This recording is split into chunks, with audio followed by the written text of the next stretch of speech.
like Yeah. it. Hey, what's up, guys? Welcome back to another episode. I'm Lubo, that's Ian, and Ed Gamjan is with us tonight, who is one of our teammates here, or training partners, training mates, whatever you want to call them. We train on the same team, but we don't compete. So nobody knows we're on the same team. Nobody knows we're a team. We're a team in life. Are you cold or something? I can see the sweater. I'm fairly comfortable. You are? Would you rather me take the jacket off? It looks sexier that way. Thank you. Oh, you're welcome. Wait, off or on? No, just keep it on. Don't worry about it. I'll keep it on. Yeah. It's a good jacket. It's a good jacket. Solid It's a good jacket. Let me tell you something about Ian, because he all week long he looks for stuff to wear. He does his shopping. Oh, I see. Okay. I never want to wear the same thing twice. He does his wear on. He and does his it's shopping getting close. on Tuesdays. I started getting. You got to anxious. keep a log. Yeah. I started getting anxious. That's why I'm teasing him. Take it off. Like he's like, so he was probably thinking, "Fuck, you know how long it took me to find this jacket." The T-shirt that I have on underneath this, I've already worn on the show once. Oh, you have? Which one is it? It's a Black Flag shirt. Oh, that one. Yeah. Not the first one. On the first episode, it was like my favorite Black Flag shirt. But this is like the generic one. The quintessential. The iconic one. Yeah. But yeah, so I'm. And you're wearing your own product sweater. I love that. And that's my beat up. That's a nice material too. It's all right. That's good. quality. It's good. Tell us about the company you're Repping. JitsFit is it's something we started during the pandemic, actually. Oh yeah, I thought it was older. So everything was shut down. So I've had a fitness and consulting company for a long time, since like 2011. But when everything shut down in 2020, the gyms all shut down. We had nowhere to. I'm a personal trainer by trade. Now I manage personal trainers, but we had nowhere to train people. Couldn't go indoors. Nowhere to train. I was training at a jiu-jitsu academy at the time in Brentwood, and those first 3 months, everything was just completely shut down. I'm sure you guys remember. Mm-hmm. How much of a shock was that? Was it like? Were you like, oh, I need to get something going on, something bad's about to happen? Or how was that as an entrepreneur? You know what, man? I got to tell you, we thought it was going to be... Were you scared, or were you like, I've got enough going on to where I've got enough enterprise to where I think I can come up with something, or... You know, we were both fortunate and unfortunate. So both my wife and I are actually work in fitness. And at the time, we were managers, so we didn't have a ton of clients. We had a few clients here and there.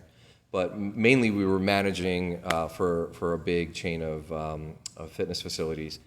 And so we were like, they shut everything down, and they actually paid us for those first 3 months where they were like, nobody go anywhere, like safe at home or whatever they called it. And sheepishly, I got to be honest with you, we weren't worried at all. We were like, yeah, we'll just go back in 3 months. It'll be great. It'll come back to normal, fine. yeah. We had a great time. I got in the best shape of my life. I literally ran hills every day. Flow rolled with my wife. She's a purple belt also. Every single day, lifted weights. I had some kettlebells and things at home. It was like the best 3-month vacation I ever had. Yeah. I got really worried after that because then it was like, nope, we're going to wait longer. Nope, gyms are still closed. Remember they reopened in June that year. They reopened for less than a month. 2 weeks. Yeah. We reopened the gym for 2 weeks, and then it was we gotta shut it again. Right back and we're down. like, what the? Now we have That's to when I got keep scared. coming back from the back door. Well, and that was the interesting thing with the academies. A lot of people did the newspaper on the front, and because it's a small operation, right? And I think I know that the local government was a lot more understanding, right? Sure. Yeah. Working for a big multinational corporation like I did at the time, it Not was so like, much. nope, we can't risk it. Yeah. No, it was like, absolutely not. Don't even try it. Like UFC. But after those first 3 months, they were like, sorry, we can't keep paying you guys. So all of a sudden, we went from dual income to zero income. A couple of clients were like, hey, can we meet at the park? Can you come to my garage? Like that kind of thing. And a buddy of mine actually from Meraki Jiu-Jitsu called me up, and he was like, hey, you know, I work on fitness apps. I think this would be a really cool thing to do. I think you guys are the right people to do it. Oh, that's very cool. He develops the apps. Is that what you mean? Not exactly. He's more of like a marketing communications type person, but he knew the right people to get in touch with. Okay. Right? And So to the he point, kind of saw, he knew about the app, and then he saw you and was like, this dude would be perfect. he's like, yeah, And then came to you.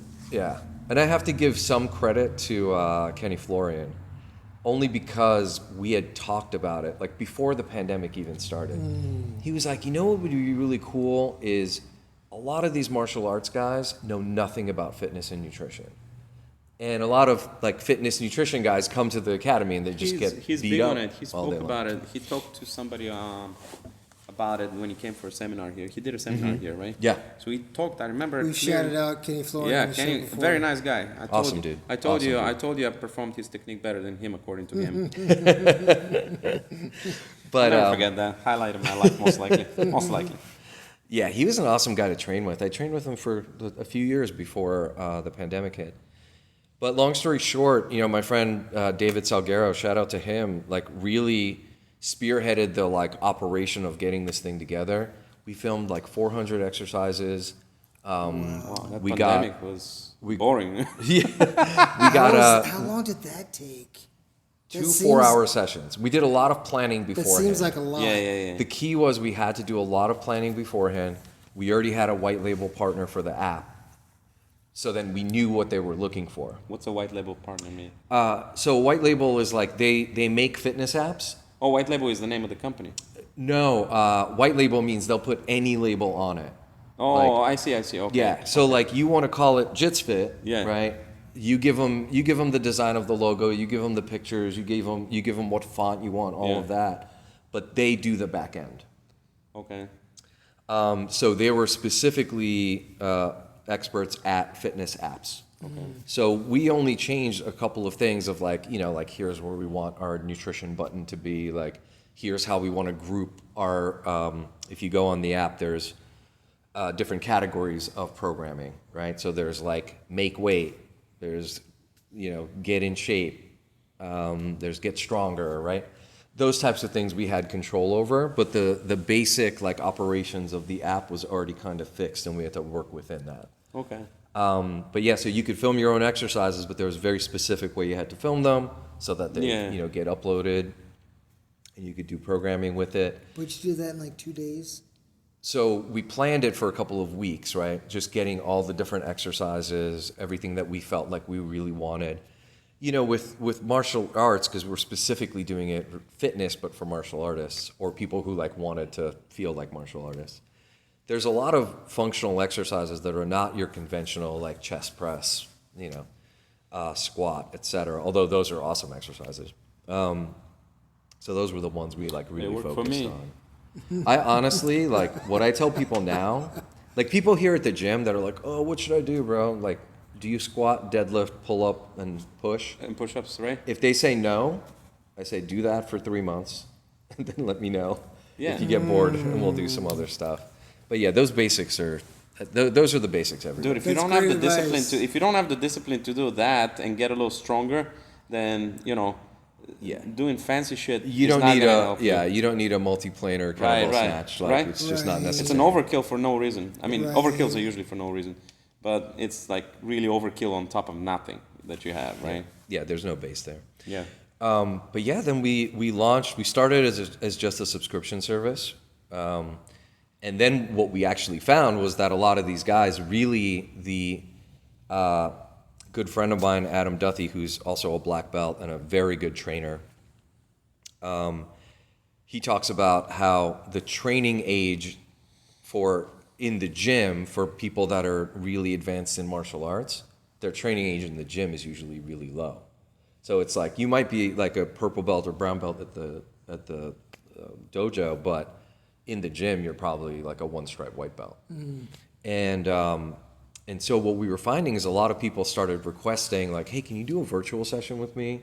Can I like show you my setup in my basement and then I'll pay you extra to do a customized workout, right? That's very cool. So what it's turned into now, obviously the first like year or so, like well into like 2021, there was a really strong membership base. Because a lot of these people, even when things opened back up, a lot of people were like, well, I have elderly parents, or like, you know, my wife doesn't want me to go, or whatever reasons they had to like still not come in. Some people were getting tested at work every day, you know, everybody in the medical community. So the membership base actually worked really well for a while. And then we kind of shifted over into this more customized one-on-one type of experience where people pay more for the service, but it's really, they really get more out of it, in my opinion. So when you started growing like fast. Yes. It was a really rapid growth initially, then it kind of leveled off, and then we just changed direction. There was little else to do at the time too. Like people would be like sitting at home watching Netflix, getting a little fatter. They wanted to get a little leaner. So it was like a perfect time. The only thing you could do is something on your own, unless you can go through the back door and, you know. But even then, my only regret at that time was that we didn't just borrow a bunch of money and do more marketing and advertising. Wow. Because, I mean, we got on, first of all, a lot of places were desperate. Like, we got on Flow Grappling for peanuts. Like, we sponsored the, you know, the Fix My Game. He was in Fix My Game. They were on. Is that right? So yeah. I've never seen it. If you watch Fix My Game's a great Fix show. My Game show, it's a great show on Flow Grappling, featuring. What happened there? Something's going on. Party time. It's going down. The Dodgers won a little while ago. Oh, the there Dodgers won. Yeah, That's we'll talk about that. So, Flow Grappling has a show called Fix My Game, and features big names like Craig Jones was there a while back before he started traveling. You should do it for your Patreon. Before he started traveling the world and doing nothing. But he like a lot of big names are there. When they go compete to who's number one, usually they do it before the shows and stuff. So you gotta. We did the Craig Jones one. You did the Craig Jones one. We sponsored the Craig Jones one, the Ethan Krellinston one. Yeah. And I want to say Isaac Doderlein. And there might have been one more. There might have been a fourth that we did. That's very cool. And at the time, it was for like really low amount of money. You told me how much it cost. I was like, what the fuck? Because I was like, damn, he's about to. I was like, he's either gone broke from that, or it cost nothing. Right. Which is it? And I asked him, it was like next to Yeah. nothing. Given I mean, it cost money, but it didn't cost the money that you would expect. We got a big return on it. Yeah, that was the next question. You would think so, right? That's We got a big cool. return on it. Honestly, looking back, if there's a regret I have about this company in particular, it was that exact thing. Was like, if we had pushed it with a little bit more marketing at that time when people really needed it, I think it would have blown up even more. I mean, it's all good. I mean, we've gotten some really good feedback from people. I still work with, and I'm in a director position at the Los Angeles Athletic Club right now. So it's not. Training is by no means my main thing anymore, but I've still maintained some of those virtual clients since the pandemic. That's very cool. And you know, I just love the progression you see in those people, and you know some of the changes they make, and it's really cool. I have noticed that, and actually somebody said that a while ago. I read it maybe on Instagram or whatever, or I heard it. But then when you think about it, it's actually very true. The more advanced you become at jiu-jitsu, speaking of a purely cardio workout, you know, standpoint, the more advanced you become at jiu-jitsu, the less cardio you use, because what happens is you just don't expand so much. So now I could be doing jiu-jitsu like every day or 5 days a week, and I'm not gonna drop any weight. I'm also, because I'm a little older than when I started, but I'm not that much older than when I started. I'm still in the same decade, you know. And I was relatively old when I started, so I don't think that's the issue. Is that the better you become, the less energy you expend. Sure. It's an efficiency, for sure. Inefficiency or efficiency? Efficiency, yes. Yeah. It's the efficiency of jiu-jitsu leads to inefficiency in cardio, and cardio, like whatever you want to call it, cardio output, I should say. But and the longer you go with jiu-jitsu, obviously the better you're gonna get. So the deeper you are into it, the more you need to actually supplement it by something else. And I recently started lifting on a regular basis. I lift twice a week. Yeah. And to be honest with you, I lift Mondays and Thursdays. Tomorrow I'm lifting, and I realized that sometimes, like this last Monday, I just didn't feel. I felt pain in my body. I didn't feel good like lifting. I felt like weak. Not weak, but I felt tired. I should say, not weak, because I still did the weights. I just felt tired. I did one set less of everything, and I'm like, you know what, fuck it. So who cares? I've done the workout. I'm not competing for anything here. Right. Do you notice a difference in my jiu-jitsu? Yes. No, but I notice the difference how I feel the rest of the time. Well, okay, I think that's what I meant more. Yeah. And how your body feels Right. through your jiu-jitsu performing. Well, so I lift, and correct me if I'm wrong, but I lift, because I may be wrong, but that's how I feel better. I lift after I train jiu-jitsu, if I'm going to train on the same day. But like tomorrow, we were planning to work out with you, right? Right. I'm going to lift right after that. On Monday, I wrestled for half an hour, and then I lifted after that. Maybe that's why I felt a little tired and all that stuff. Probably. But also it depends what I did during the weekend and all that stuff, how much I worked and all that. But obviously the fresher you are, the better sleep you got the night before, the better your lifts are going to be, and the better your workout in general. It's the same thing with any workout. Of course, yeah. The better your workout is going to be in general. But when you do some jiu-jitsu before the lifts and all that stuff, well, at least at my age, how old are you now? You're 42. 42, yeah. You're in our age range.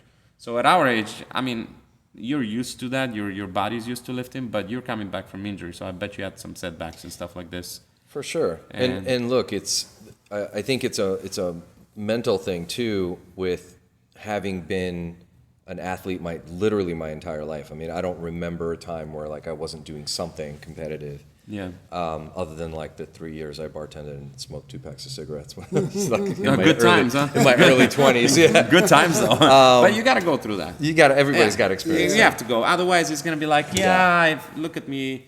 I look like Arnold Schwarzenegger. I'm 75, but I never got drunk. But I think the biggest, if you don't mind me cursing, the biggest mind fuck I think that happens is if you're good at something when you're young and you progressively start getting worse at it. Eventually, right? Whether it's at 25, 30, 35, 40, you eventually start taking steps back, right? 100%. And I've noticed it with my jiu-jitsu. I've noticed it way more with my lifting. So I don't lift them even close to what I used to even 10 years ago. And you have to be okay with it. I think part of it is just the mindset of like, I'm still growing because I'm limiting the amount of injuries I have, which is funny that I say that because I just had a pretty serious one, but limiting the amount of injuries I have. I feel relatively good. I feel pretty rested. I can train effectively and train against younger guys, bigger guys, and feel okay. And I do feel like the skill of jiu-jitsu is improving. Yeah. So even though when I was 33, even as a white belt, I used to give people a hard time just because of my conditioning. Just out of curiosity, what was your lifting like? Were you lifting like... When I started? Or when I started jiu-jitsu or even before that? Let's just say I'm getting to how has your lifting changed? From the most intense lifting that you did compared to now. Yeah, so I mean, I went through a whole phase of powerlifting / bodybuilding where I was deadlifting over 400 pounds, weighing 170. Like you're a monster. Yeah. What age were you deadlifting 400? I do that now. 29, 30 years old. I know guys. When I lift, I feel dead. That's what I meant. Listen, I have friends. I have friends that are in their 50s that still deadlift that much. For sure. But that's all they do. Right? Yeah, that's their main focus. Yeah. Does that hurt? It seems like it would hurt. I'll be 49. Yeah.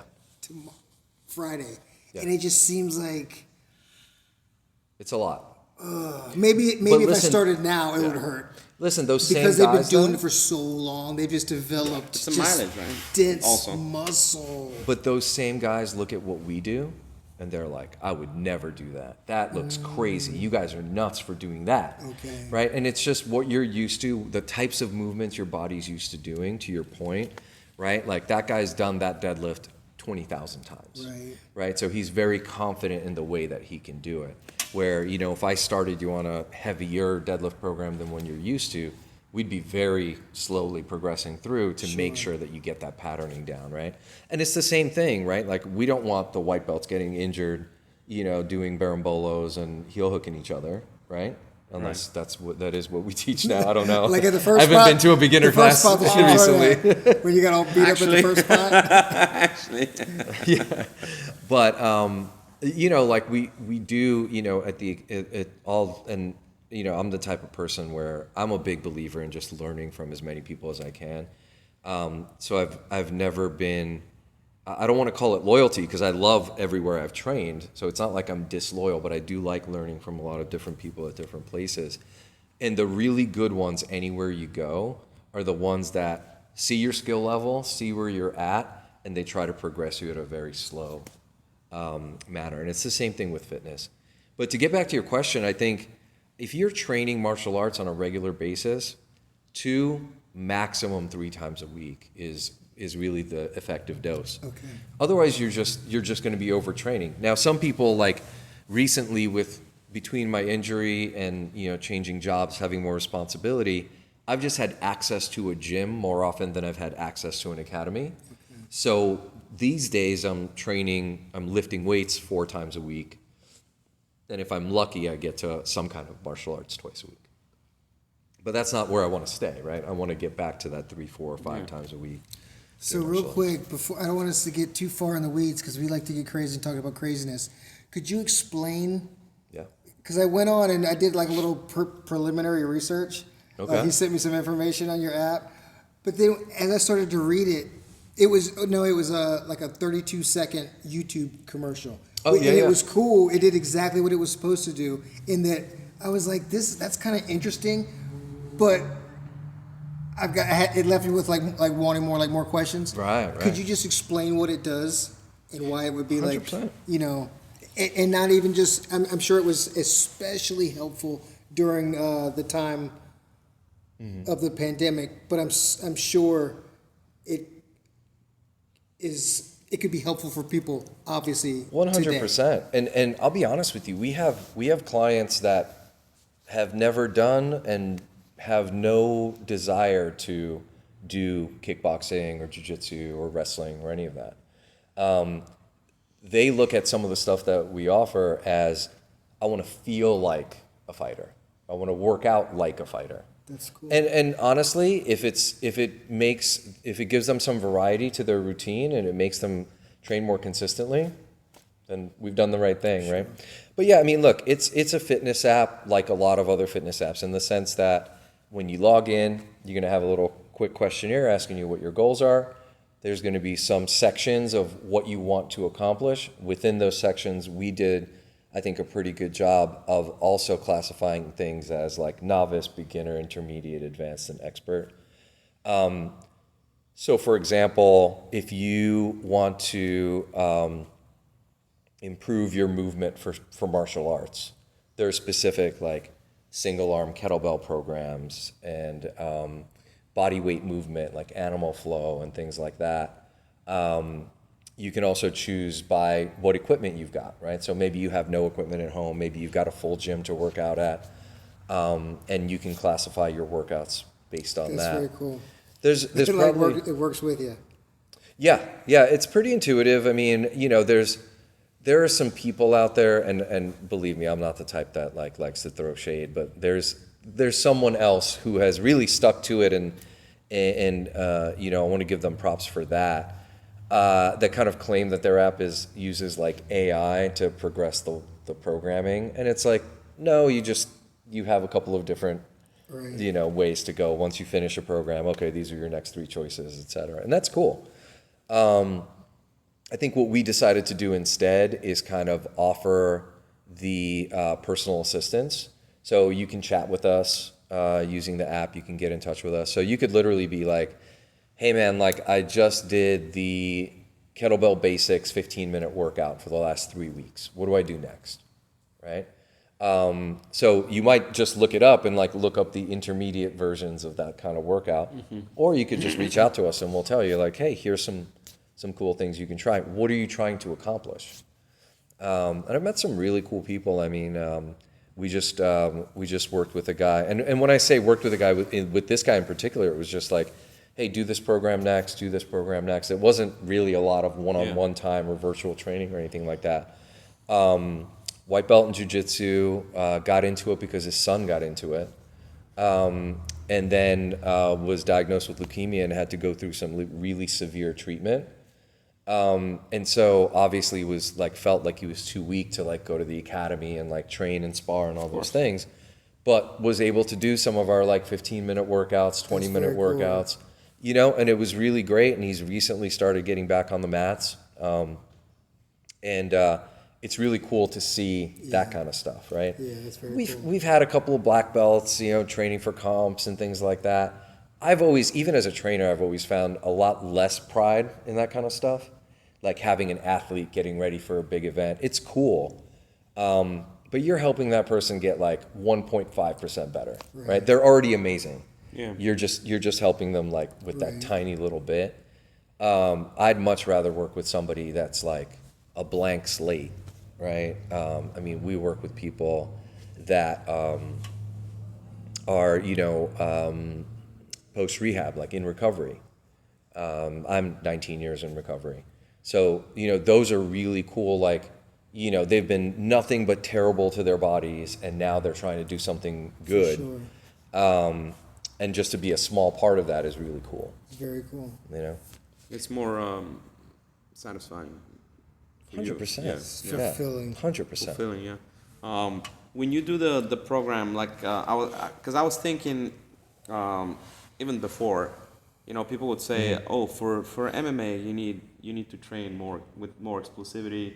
You know, you could do like jumps on the jumps and like more plyometrics, Dynamic and stuff. movement. Yeah, dynamic movement.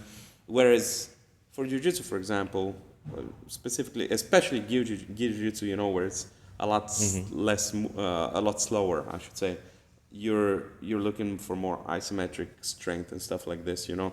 And I even saw, and I can't remember where, but I started doing it as well. You know how sometimes you go for a rear naked choke and then the guy's fighting it hard and you burn your arms out, right? Whether you finish it or not, you burn your arms out.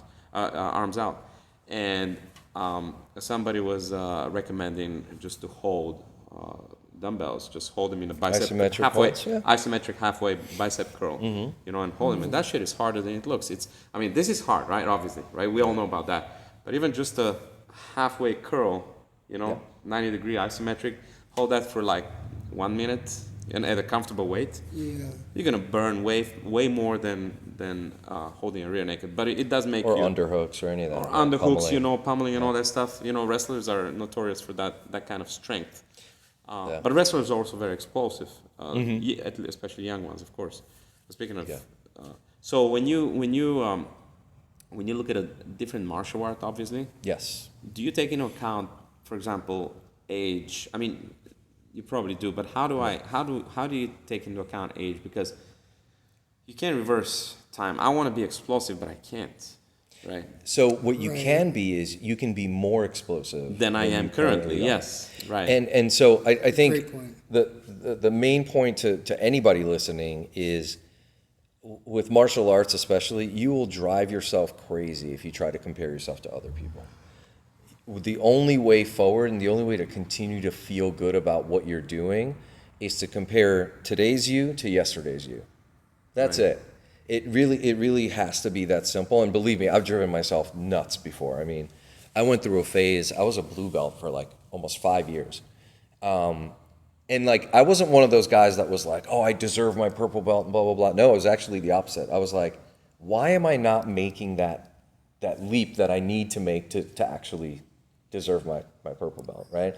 Why is it that I'm stuck in this place, right? And for me, it was actually, I was depending, as much as I was, my skill set was improving, I was still depending on my strength, on my conditioning, on my, you know, and the moment I could like just let that go and stop thinking about like, that guy's getting better than me faster. My wife goes to class half the time I do, and she's advancing faster than I am, right?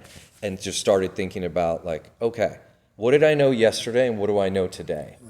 Right? Like how quickly did I flow between positions? What did I add to my game in the last month? But just for me, right? But to go back to what you were talking about, right? Yeah, we do get a little bit less explosive. Our muscle tissues get a little bit drier, a little bit less able to to do those things, our propensity for injury doing those explosive movements increases. Right. But what you can do is the first thing I would always recommend to anybody is having a strong base of exercise, which is like those standard compound lifts that will kind of shield you from those major types of injuries. So deadlifts of any kind, right? It doesn't have to be a barbell. It could be a kettlebell. It could be a lot of different things. Squats, same thing. Could be a goblet squat, a barbell squat, whatever you're comfortable doing. You could take one of those wrestling dummies and squat it, right? We used to do at one of the academies I trained at, we used to grab the gi and like a fireman's carry and then like squat the person. I don't know. Why not, right? And then once that base is there, then you can start thinking about the specificity, but you don't want to get crazy with it, right? Somebody was making fun of this online the other day, but they were fully right too. This guy was like doing shrimps with like bands around his knees and around his legs and it's like, dude, like you're in that guard position so much if you're training jiu-jitsu on a regular basis. Right. You don't want to overuse those muscles. Right. But if you have a general muscle endurance, that's better. Right? Yeah.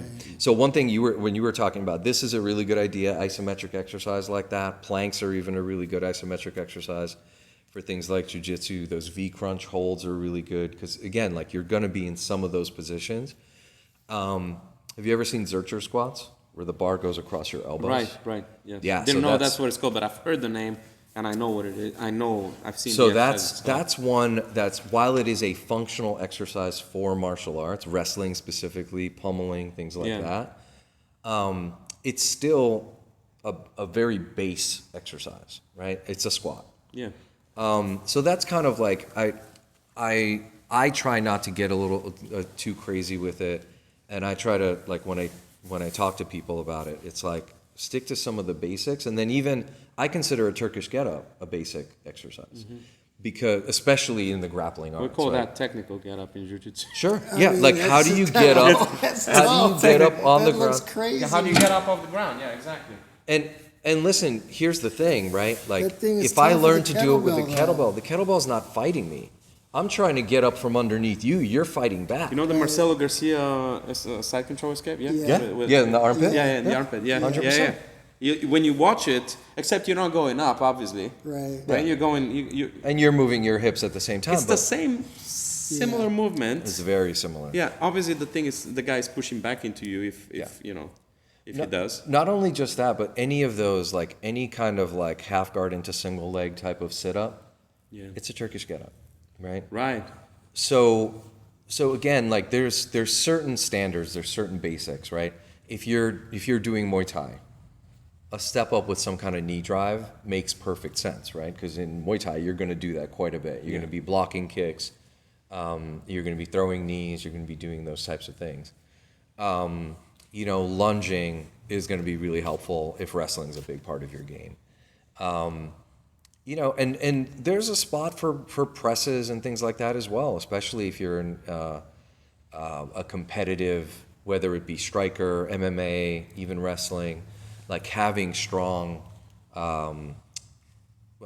shoulders and upper body is very important, but it's different than looking like a bodybuilder and being built. It's a different kind of that isometric and that strength endurance. See, that's my thing when I go to the beach and I take off my clothes and I'm like, it's hard for me to convince people that I'm little and yet I look like this. Just show them you just got to show them your ears. I'm like, yeah, but sometimes people at work, customers will go like, you do jiu-jitsu? And I'm like, oh.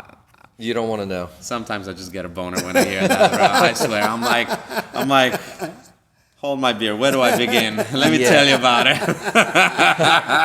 But listen, I would rather be that guy than be that big buff guy who has no idea how to fight. Right. I don't want to be that guy.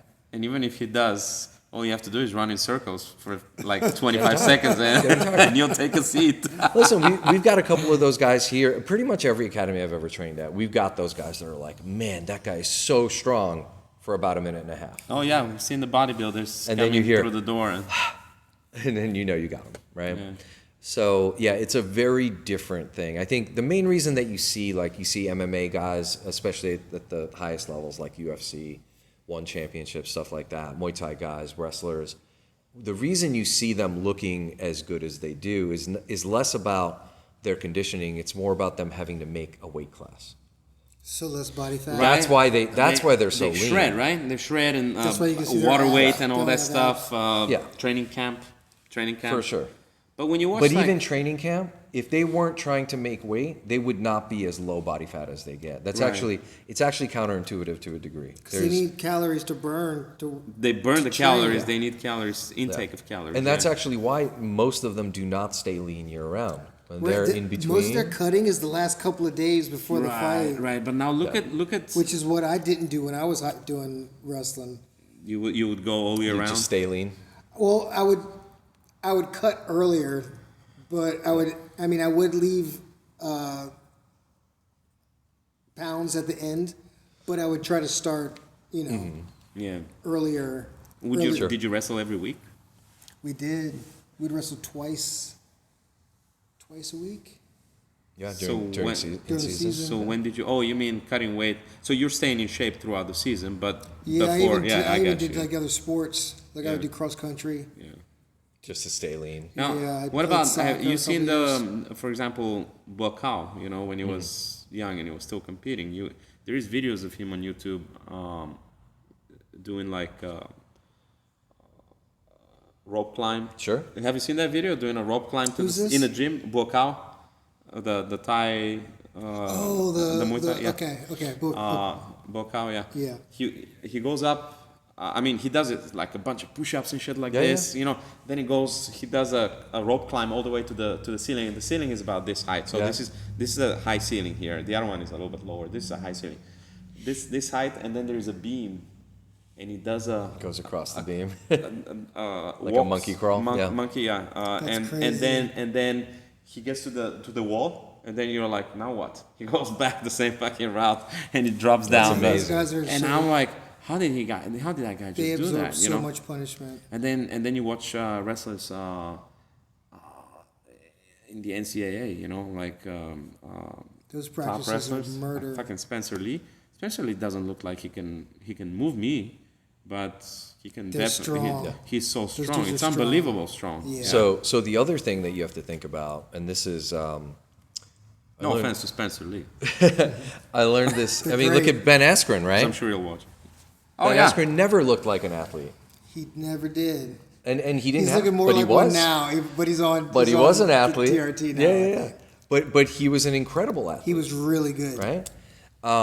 So there's something, and this is. He had a lot of the funk though. A lot of Funk, you efficiency. can't tell. You can't. It's something that's It's hard called to really farm boy strength. to teach too. Well, that's the farm boy strength too. Yeah. He was strong. He's definitely strong with his wrestling. He had a lot of the funk. Skill. When he had the MMA though, well, I guess he did kind of he fought with the funk Yeah. because he would confound those guys. They didn't know what was going on. Yeah. They would say that he was a boring fighter, which, I mean, I get what they're talking about, but that doesn't concern me. He won a lot. Listen, nobody ever gave the Pittsburgh Steelers shit when they won Super Bowls Right. by playing Right. really good defense. But in fighting, it's a different thing. It's a I know different thing. people want to see blood. People want to see Modern day, finishes. yeah. Yeah. But yeah. So that farm boy strength, what that actually is it's not strength. You're absolutely right. What happens is, like, we're talking about the guy that does deadlifts and squats, right? They're doing a linear movement in the same pattern over and over and over again, right? So do they master that one pattern? Absolutely, right? There's no way you or I, there's no amount of training we could do to catch up to the amount of hours that guy's put into those two movements. However, you put him out on this mat, and now everything's multi-directional. There's resistance coming back your way. His strength does not apply well to that. That's why they get tired, actually. It's not that they're not conditioned. They're conditioned athletes. They're conditioned for something else. Exactly. They're not Right. conditioned for this. Right. And so with wrestling specifically, but really, like, I think jiu-jitsu, I think even kickboxing, Muay Thai, that worker strength or farm boy strength, where you're doing something different all day long, right? Think about like putting, I actually worked on a farm for about 3 months in my 20s. Think about like picking up bales of hay and putting them in the back of a truck, right? You put one of them, you pick it up from here, you put it over here. The next one isn't going to be right here, it's going to be next to it. Right. And you're going to put it either on top or to the side. Yeah. Or so every single movement is It's just not ever it's so not- slightly different. Yeah, the pattern is the same, but it's deviating from the actual pattern that makes the difference. When you teach wrestling on Sunday mornings, right? Or,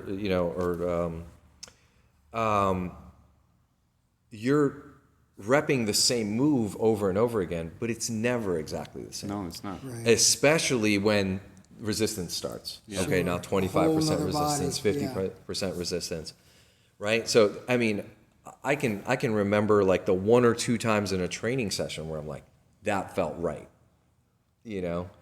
100%. or that didn't feel right, but I corrected it in time to make it work, right?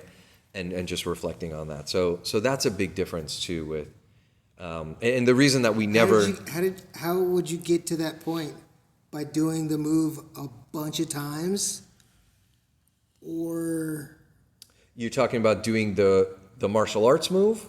yes, I think there's a couple of things there. that's a tough question. I And- just thought of and- it in the moment. but Yeah, I'm no, like, that's actually I think we should all answer that I've question had, because I've I think had a similar experience to that. I think we'll have very different answers to this, right? I personally think that I wasted a lot of time doing low resistance drilling. And that's just my opinion, right? I think for me, when I've advanced the most, it's been here's the concept of the move, step by step by step, the concept of the move. We're not even drilling it yet, we're just learning it.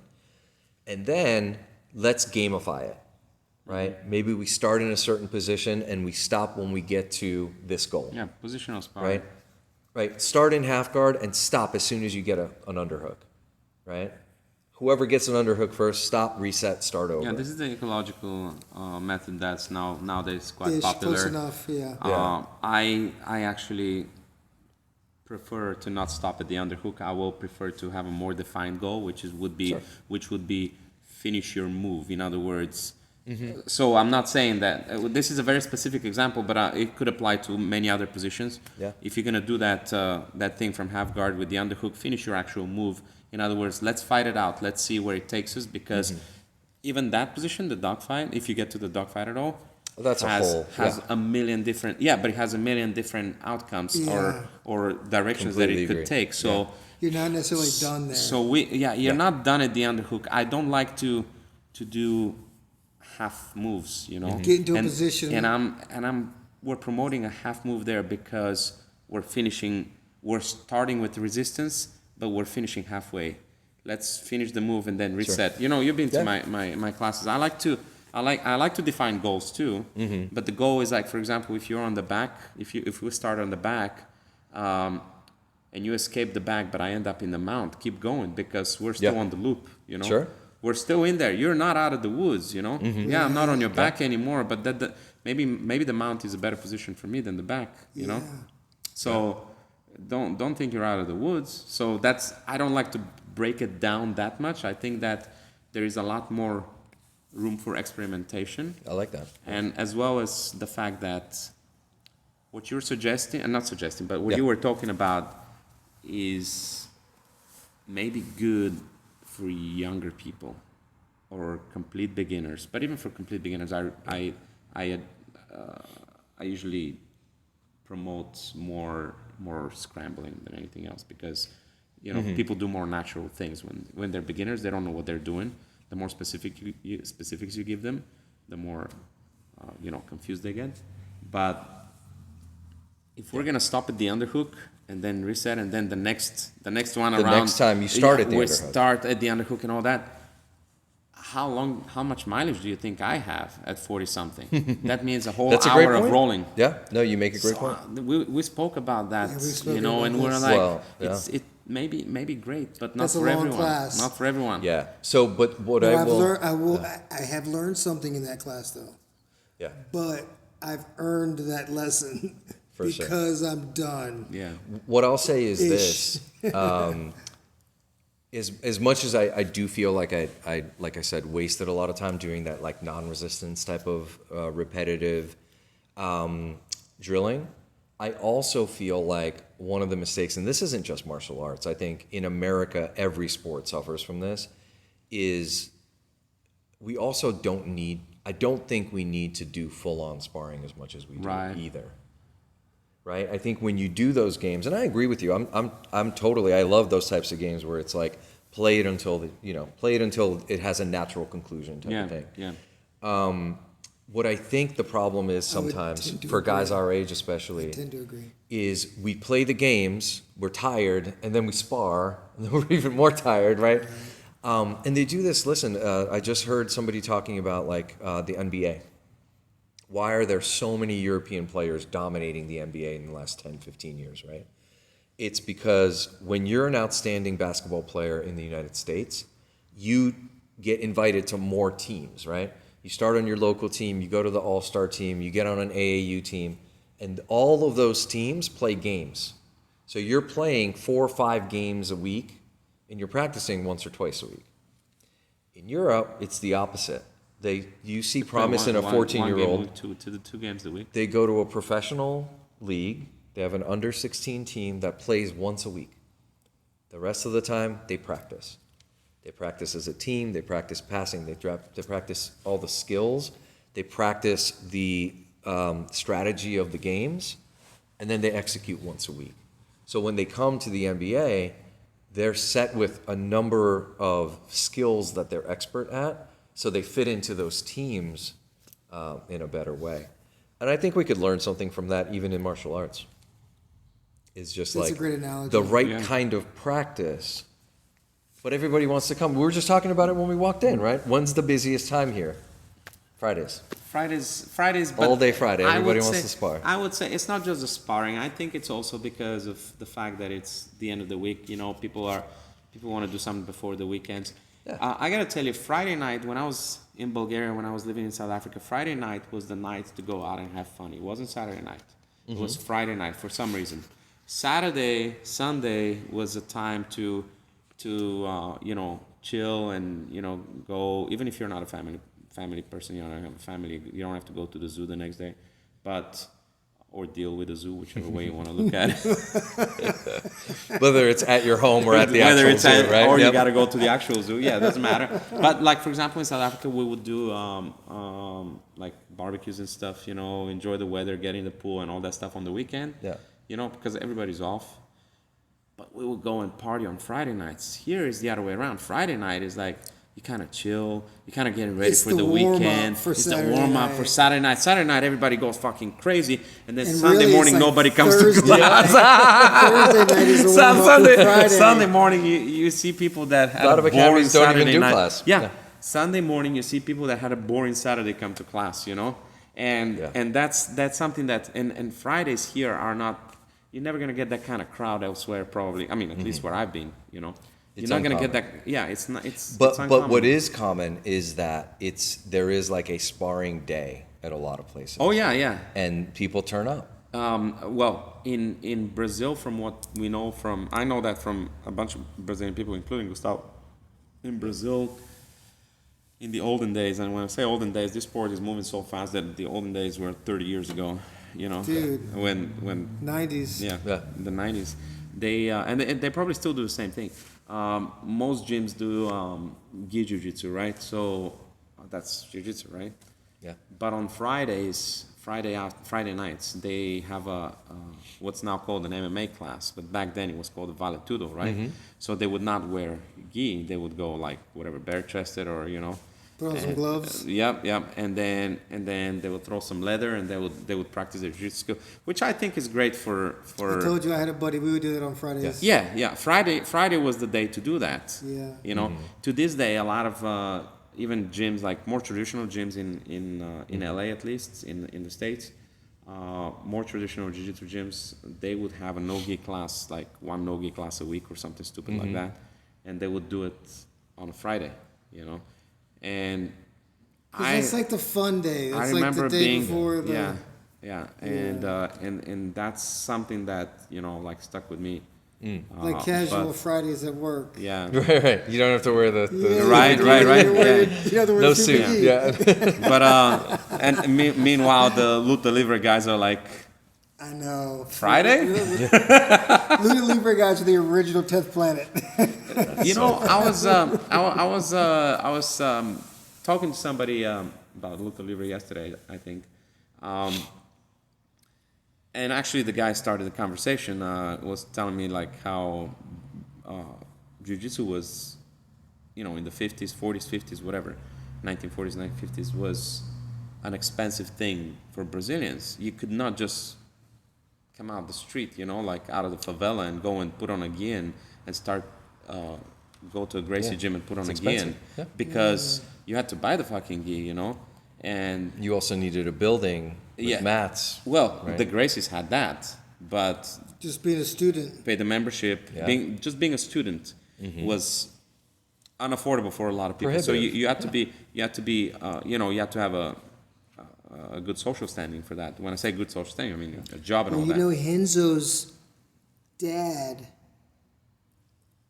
survived a big rounding up of government officials Oh. because they taught a bunch of people. Well, the people that took over, Henzo's dad had taught a bunch of them That was jiu-jitsu. the military coup, no? Yeah. Yeah. Which I thought was pretty crazy. His dad was like the only one that survived. And he got tortured for a while. Yeah. But they ended up getting him out. And I think that's a pretty crazy story. But jiu-jitsu, like, What legitimately was his saved name? his life. Hansel Grace's dad? It did start with the R, we know that much, but what was his name? I don't think so. No? I thought it was. I don't know. But I've seen that Someone will I've fact seen check that us, I'm interview, sure. by the way. I've seen that interview. I think Hanzo was he needed a translator because he didn't speak English. But I've seen the interview. It was pretty old when he was telling the story. But so what happened as a result is there was a few people that were either students of Helio and Carlos, or they were students at the same time as them, right? So they were kind of on the same level. So one or two of them, and I forget the names, but one or two of them kind of broke out of the mainstream jiu-jitsu thing where, of the Gracies was 'Cause creating. there was another lineage, like Fada. with That's the, gi. well, But these were with the gi. not that then. And it was like the other, like there was the Gracies, and then there was like another lineage. Yeah. But this is like another one outside of the gi. This is outside of the game. They started that thing because they wanted to. They couldn't afford the geese. They couldn't afford the geese. They didn't want to make it for people who could only afford it. So that's where all these kids started going who couldn't afford the gi. So that's why they're doing a really? no gi jiu-jitsu because initially they couldn't afford it. One other thing, people think that it came from because it's called luta libre, which means like freestyle, Free free fighting. wrestling, free fighting. Yeah. People think that it came from catch wrestling. It's the same thing as jiu-jitsu because it was the same initial teachers, right? But you didn't have to get pinned, to win the match, to lose the match. But what happened was they allowed everything. They allowed leg locks and stuff like this. And the reason why, bless you, from what I've watched and read, the reason that Brazilians in Brazilian Jiu-Jitsu did not allow leg locks is not because of safety and all that shit, but because of the fact that in the 1950s sometime they had a big kind of tournament, but it was more like a fight thing with luta libre guys, and they got their asses kicked. And they got their asses kicked with leg locks, and they said that shit is unfair. We're not gonna do that.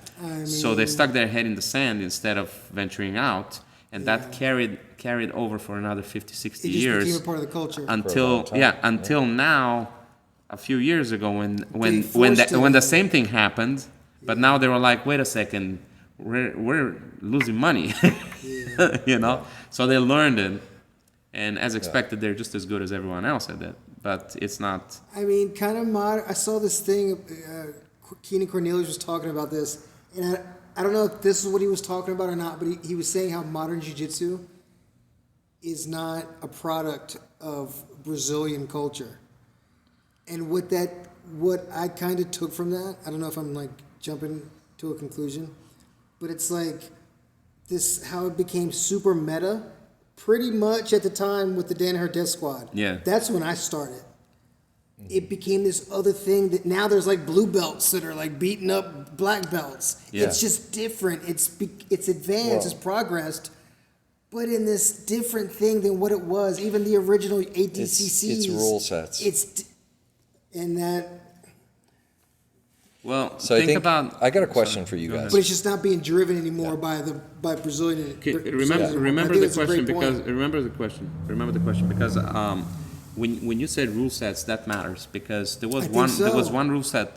one rule set before, and ADCC started in '98 if I'm not mistaken. But even then, it took a few years because wrestlers started going, but they didn't know submissions. If they did, it was very rudimentary, and they got beat by by guys that were playing close guard.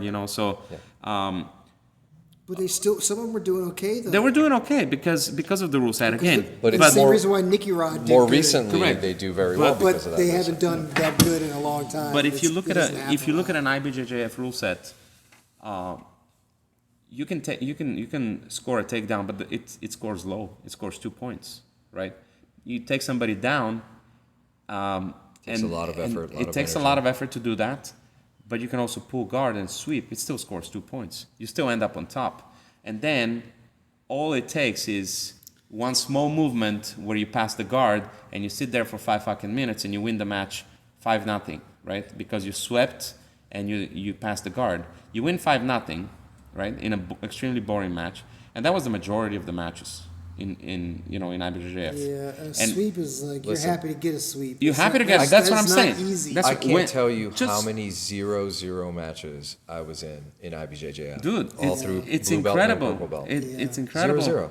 And if you the highest scoring matches are actually white belt matches because they're going like they and They're the wild. points just To stack up. they yeah. stack up without even. I can assure you that I have never had a white belt match where I knew what the score is halfway through the match. Right. And then I did a purple belt match, and I'm like, I know exactly what the score is without looking at it. Yeah, it you might know, be like and one that's not from advantage. experience. Yeah. That's not from experience. That's because a lot less has happened in this Yeah. match. You know, so it's kind of like a lot more predictable, a lot more restricting with the rules when you can play the rules in that way. You know, because if a black belt sweeps you, usually takes the top position and then passes your guard at the same time. Like usually that's the case. You know, you Right. sweep and then boom, boom, you Right. pass the guard. Good luck getting out from underneath. You know, Right. in the gi, especially good luck getting out from underneath if he's not moving or advancing any further. And what do you do from the bottom in the gi? You start making grips, you start holding, and then that promotes more holding and more Slows grip. everything down. Slows everything down to the whole. Next thing, he won 5-0 game match, whatever. If you know what you're looking at, I do think that I've seen a bunch of exciting gi matches. Oh, for sure, For sure. for sure. But A bunch. You can probably- I've seen a bunch you of can probably ones that name are them. crazy too. But I will say, even in the boring ones, I can't watch a bunch of them, but I can watch some and still kind of. There's got to be something on the line. I can watch a If it- boring. all right, if it's I in the can watch a finals- boring world final. Right, I got it, and get something out of it. but For sure. But the point here is that there is no progress in the sport.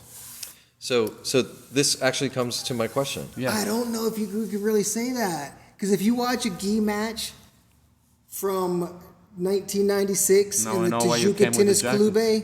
Club, Dude, Fernando Terrere. okay, There Okay. are no more. No Dude. one. No, one argument. today is No more argument. exciting than him. No one. argument. Not No a argument. single person is more exciting than him, than Marcelo in his Right. heyday. Marcelo, Roger Gracie, but Damian what Maya. What I'm saying Yeah. is People those thought matches. that Roger Gracie was boring back then, but if you compare him to the stuff going on now, he was Yeah. amazing. Oh, absolutely. Yeah, I that's a great absolutely point. do not like to watch a guy that sits down, and we've spoken about that like in every podcast. But sits down and waits for something to happen, and it's like you Yeah. want the action. You want to be able to tell people who've never seen that this is what it's all about. But that was we just mentioned 4 names out of hundreds of Right. Brazilian names back it. But then. even the Levi Jones Larry sit guard is different than when I went to Brazil for the Worlds. Jumping guard even though you're jumping into a defensive position, it's still like it's still an affirmative thing that you're doing. Well, the grips matter a lot It's too. an aggressive. It's aggressive. Pulling guard in the The- gi the- is But definitely that a more pulling sit guard in the down is gis. way different. But that's what I'm saying. You hardly ever see that anymore. People don't jump guard. It's a different. It's a Even different in the game. gi. Even in the gi, you play But more open guard. I think the game is changing. What I we could think argue if we would use the word progressing. I would venture to say that it probably is progressing. It might. But Progression it just looks is a different. funny word, yeah. Right. So I think what Right. happens is this, and I can hear the frustration from you guys, and actually that's how I ended up full circle back in an MMA academy. I think what happens is, and this is also, I believe, the reason why MMA is so popular and why it blows out of the water every other combat sport right now, whether you're boxing, kickboxing, jiu-jitsu, all of it, right? Wrestling. Whenever there's a rule set that ends at something, right? You can do all of this stuff, but you can't do X, right? Whether it's the gi guys saying you can't heel hook, whether it's the no gi guys saying you can't slap somebody, whether it's the combat jiu-jitsu guys saying you can't punch somebody. Whenever there's a finite end, the smart guys in jiu-jitsu, the Levi Jones Learys, who I actually have a ton of respect for. Of course. Because that's a guy Hack the who, system. you know, and this is not a knock on him at all. That guy is not a professional athlete, meaning like he does not have the genetics of some of these guys that we see out there. He's not a Ruotolo brother, right? Like he was not a born athlete where he would have been good at something no matter what happened. He's a very intelligent grappler, and he's gotten way further than his physical attributes because of that. Then he's further than where he should have been. Way if we look further, at him, yeah. way further. But I think his advantage is he's smart I enough agree. to see, here's the end game. I'm going to beat you to that end game. And that's what I think Craig Jones is a similar one too, where it's like, I know where this ends, where you can't do the next thing. You're not allowed to. And that's the thing that frustrates me about grappling. And it also frustrates me, like, listen, Muay Thai, it's like, we're in a clinch and I can't trip you. Why not? Right? Like, but There's that's, just some rules, right? but I think that's where MMA Right, yeah, like judo, The legs are I back. can't shoot on the legs. They're back. They're back in one They're back. competition in Japan. Yeah, they're back now. Oh, I thought it no, was- I think no. I think judo's a perfect example. yet. Judo's very frustrating for jiu-jitsu guys to watch, right? Yeah. Because they hit the ground and all of a sudden it's like, wait, You've did that got guy like just a- give up position and end up you've on the got a bottom? heartbeat on the ground. Right? And, yeah. But that's a perfect example of what I'm trying to say. I think what's happening now, the progression, to use your word, is that we're getting more intelligent grapplers who are athletes, but they're also very intelligent, or they're coached by very intelligent people like the Donahers of the world. And they're finding the end game and what is the fastest way for me to get there. Right. Based on what you can. Based on what the rule set is. Or what you can do personally. Yeah.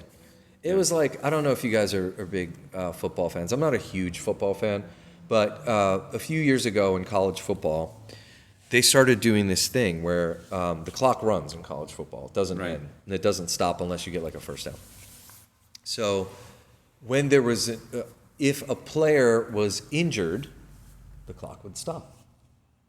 And so So it turned into soccer? if the offensive team's winning, the defensive team wants the ball back and they want to stop the clock after every play, miraculously, somebody would be grabbing their leg, rolling on the ground at the end of every that play. sucks.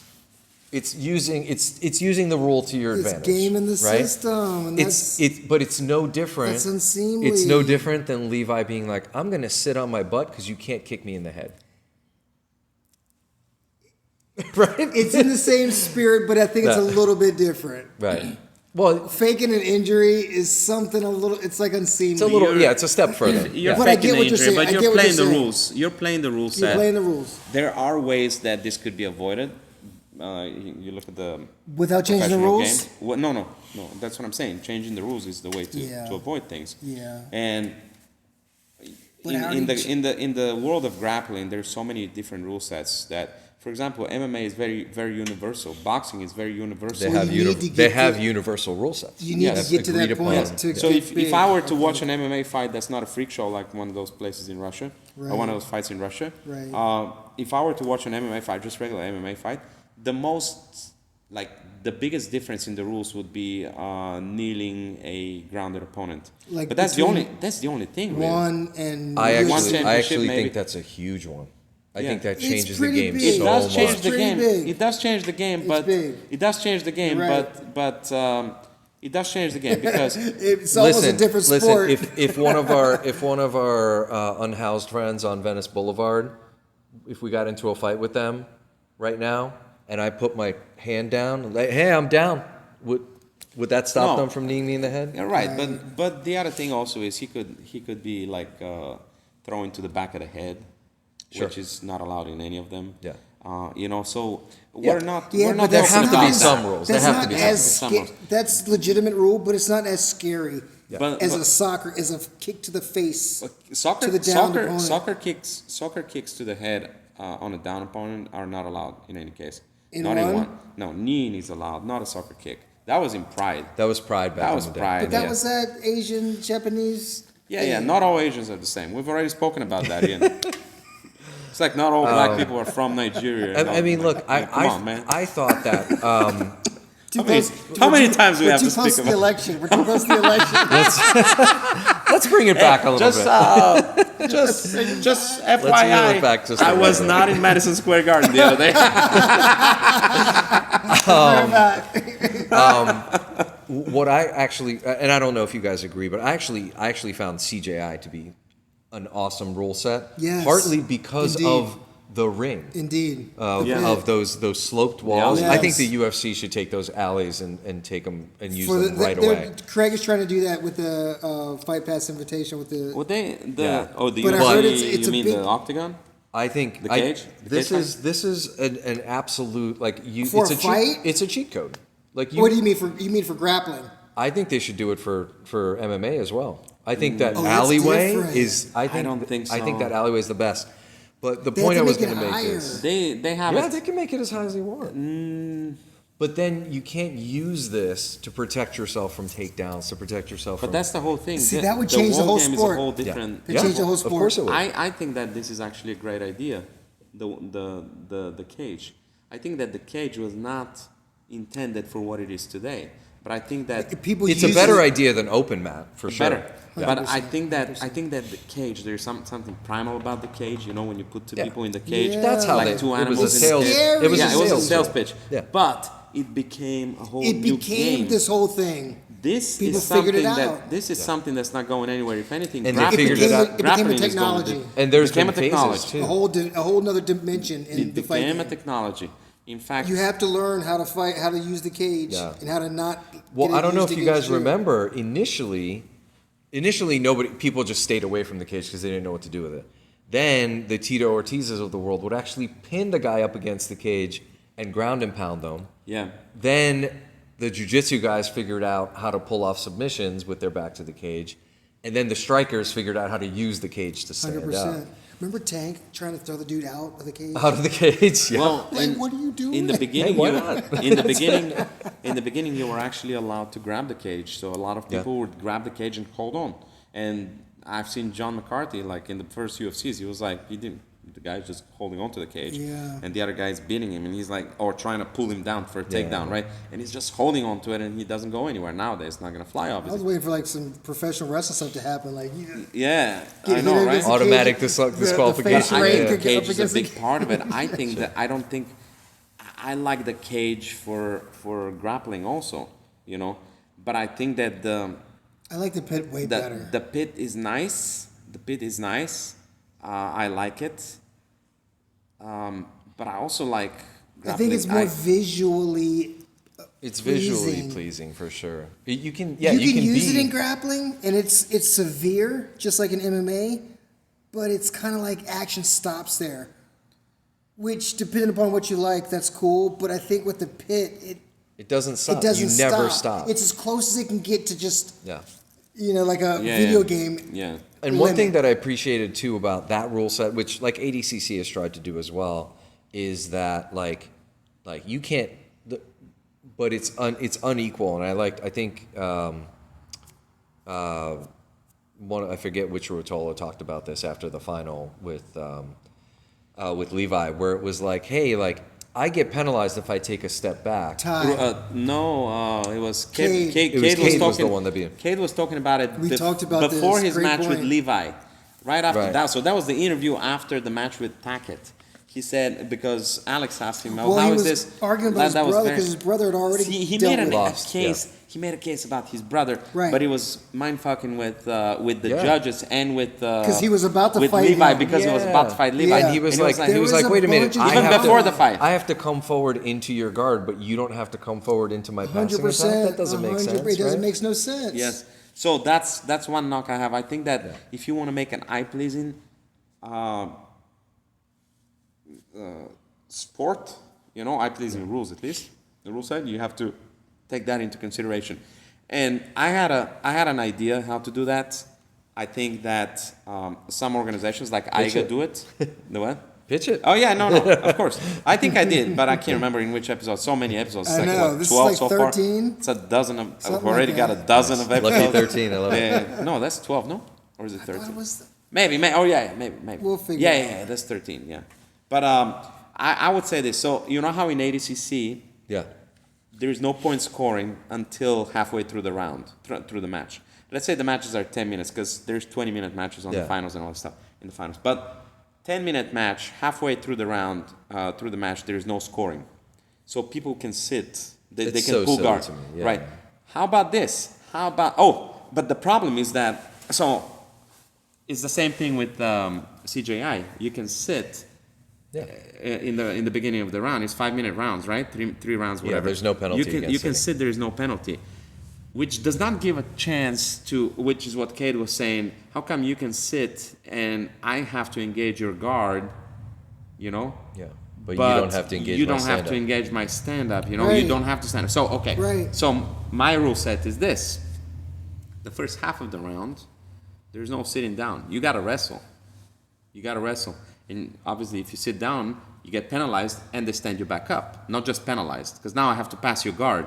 You get penalized 2 You'll points. take the penalty, Yeah, yeah. you'll take the penalty, and people are going to play that. Yeah. So half round for the first 2.5 minutes of each round, or can't sit. 5 minutes of ADCC, you can't sit. You actually have to wrestle. Yeah, I hate that rule. Take a chance, I get hate your that ass ADCC put on the rule ground. So with no scoring. what keeps the dude just from like nothing, just from accepting a takedown, right? Because when you get taken down, The momentum. the chances Yeah. are you might not pass the guard right away. Yeah. But I'm gonna land in a double leg. I'm gonna land in a flat half guard past your knee It's shield. not like you're. It's not like I have to guard. fight your open Yeah, guard, yeah. Or, I think you're going to see a lot 100%. of. I think you're going to see a lot of like what Mackenzie Dern does in the UFC, where like she comes in to clinch with the takedown, but then she just jumps, and you know what I mean. She's like, you can take me down, but I'm going to be in guard. I'm rooting for her. Yeah. She's on like a up and down type of thing. Well, I right think now. I think the problem is She just has is her whip- ex-boyfriend, her ex-husband just beat up her boyfriend or something like that just happened. the other way around. Yeah, I'm just like, oh, her man. current boyfriend beat up Yeah, her ex-husband? her ex-husband is like a surfer. He's not a fighter. He's a No, yeah, he's a he's surfer, he's but super he used soft. to beat her up or something. They had a domestic violence. Maybe, yeah. things there, 'cause Allegedly. There were definitely some arguments and things like that. She had a court case against him. I didn't know for that. domestic But this violence. new yeah. dude is like a bruiser or something. Well, he's an MMA He's an coach MMA or something. That's yeah, right. Isn't he in her I corner just or something? hate. Yeah. I just want her to be. Happy? Yeah. Yeah, no. I don't even know Yeah. her, but I'm It's just like, it's ugh. it's tough I remember because Megaton. I do remember Megaton from way Yeah. back when he wasn't like the super OG. He's been to like every world championship still You know in how America, and still he does goes. the adult. you know Yeah. how we were. No, he does masters. He does masters, but he did adult. He did adult for the adult. longest time. Dude. He did adult just now, and he got killed by. He did adult- did you see? Colabate. Colabate killed him. Well, of course. I sent Of that video to course. Gustavo, and I'm like, look what It's- happens with age, and he was like, yeah, Megaton is the shit, but not against someone like Colabate Colabate. is That kid- good, that dude. kid's- yeah, He's something insane. else. Not only is he good, he's like good and young, and you can. Well, and it's a, real young. and it's a different lifestyle. He's Like real in good. Megaton's day, to be a professional was competitor, different. It was different. you had to run class all day long. You had to you Yeah. either had you were either fortunate where you owned a school, Right. but you still had to work every day, Yeah. or you were literally like teaching. What you're not doing is training all day and sleeping and having Those personal guys, chefs. all those guys He at speaks AOJ. fluent Portuguese because He's been training since he was 8 years old. Yeah. and good for him. I mean, I love No, that it's that's great. available. It's great I that love they that's have available. the But It's the same thing with MMA guys, right? Like going back to Mackenzie, I think the problem is she was one of the last in the women's divisions of the specialists that came from like world champion in this, world champion in that, and then brought it to MMA. I think most of the women now are just like most of the men, where they've come up as mixed martial artists. And it's she's a come a difficult long thing. way too. But I don't think she'll be a champion. I think those days are. I think the possibility of her being a champion, those days. No, she's not gone. even in the top. She had contenders. momentum in the beginning where it was a possibility. She's and around then, number 10 right now in the. One thing Yeah, I'd like but to this is- understand, and And the girls are a little bit different. You can still come from the kind of game far is out. still the True. game is still a little bit not quite It's as not quite as advanced. Right. But I think one thing that's really interesting to me about MMA is obviously I think we can all agree that there's so much skill to learn, right? There's wrestling, there's jiu-jitsu, there's any kind of striking, boxing, whatever, and then combining them all as well. That's the whole thing too. There's your strength and conditioning. There's your actual like fight strategy. There's a ton, right? What I have trouble understanding is you have these guys, like you have the Rodolfo Vieira's, another one that's like, man, like if that guy had just quit after He's like one or doing two world championships. He's doing kind of okay-ish. He would Yeah, have been doing but way a better if he guy- started a little bit. A guy that, I mean, talk about guys that were born to be athletes. Yeah. That's He's that an guy. athlete. That's that guy. Nobody looks like that after being tested by Osada for 10 years, except for that guy, right? But it's interesting to me, you come from this like amazing jiu-jitsu background, right? Mackenzie's a great example. He's a good example. And they jump into, I've got to learn striking. Look at Crone. Rather than I've got to learn wrestling. Crone's another perfect example. Yeah. And then it's like, well, but now you can't take these guys down. How useful is it, right? But that's And the problem. You stand and you bang with them, and then they hit you, and you can't get the fight to the ground. You know, Yeah. that's the problem. Yeah. When actually they would probably pick up wrestling a lot more easily than they would. You would pick think up so, striking, right? You than would they think would pick up so. striking. You would I don't think think so. they train it. Yeah. I honestly It's think still their tough. coaches are like, oh, you got to focus on I striking. think you're right, and for probably a couple of different reasons. But even if they did, the modern MMA game is so. I mean, you pretty much have to be Khabib, and that in fight time, that's like 3 generations ago. To be such a good dude that you could just take everybody down. Those dudes don't really exist a whole lot anymore. And that's just, it becomes hard It's to a skill set. It Marab becomes is so a pretty hard good to example make of the that. same. Marab's a good example of it. Hamzat is like that. Islam, Hamzat. Hamzat, yeah. But it's getting harder Islam and harder has to a better striking. to He's produce not- at Islam. But he's got great takedowns as well. He's a Yeah, hybrid. but Amazing. yes, He's a good yes, hybrid. but he can stand and bang too. Yes. He depends on who he's up against. He might not need to. He can knock people out. In other can, words, yeah. He can Absolutely. drive the shit, right, whatever right, he right, needs right. to do. He can play He's a that complete- game. he's a complete more mixed complete. martial artist, yeah. Marab, if you watch his striking, is nowhere near that level.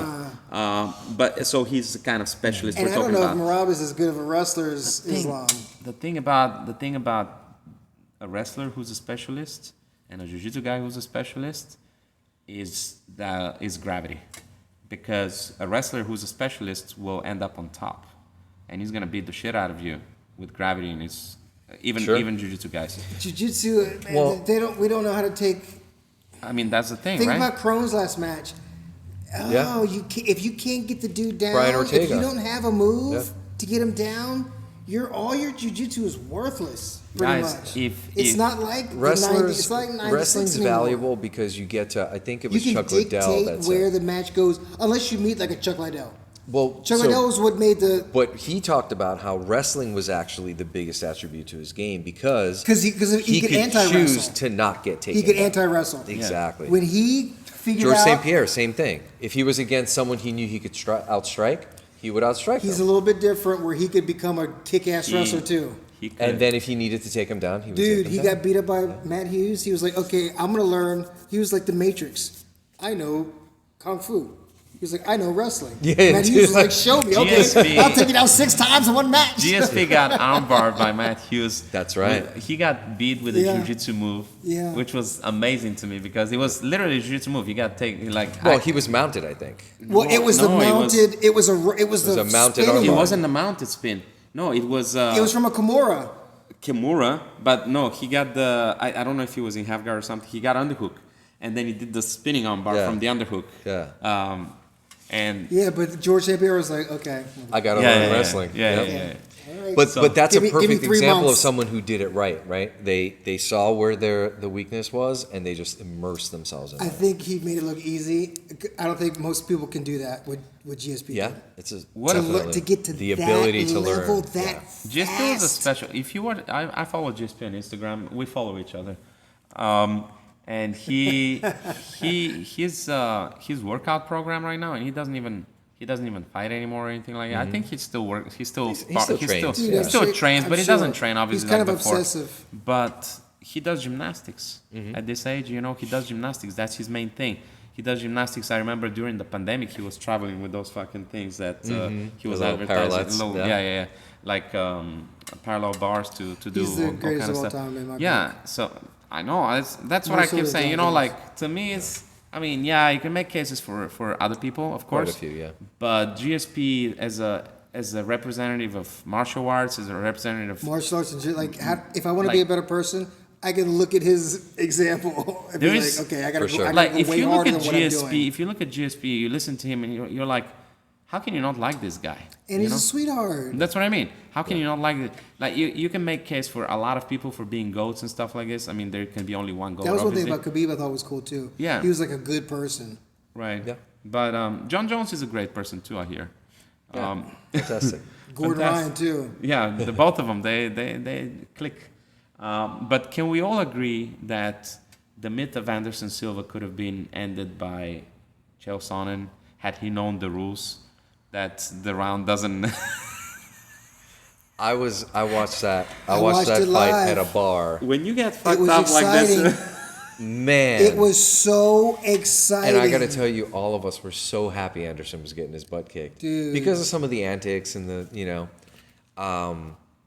I got nothing against Anderson Silva. No, It's I just was that. happy. It's Look, just I that. was on. I was happy that Chael lost in the end, just because of Chael's his trash talk became so toxic, became so crazy, and he even told the story, and I appreciate it. I think I've spoken about it, where he was like when he was in the middle. I don't know if this was before the first fight or in the middle of the first one, the second one. But he was just pouring on the crazy Brazil, crazy. Yeah, the Oh, anti-Brazil And stuff. Randy yeah, Couture came up to him. He was like, Randy Couture came up to me. And he was like, I'm not going to tell you exactly what he said.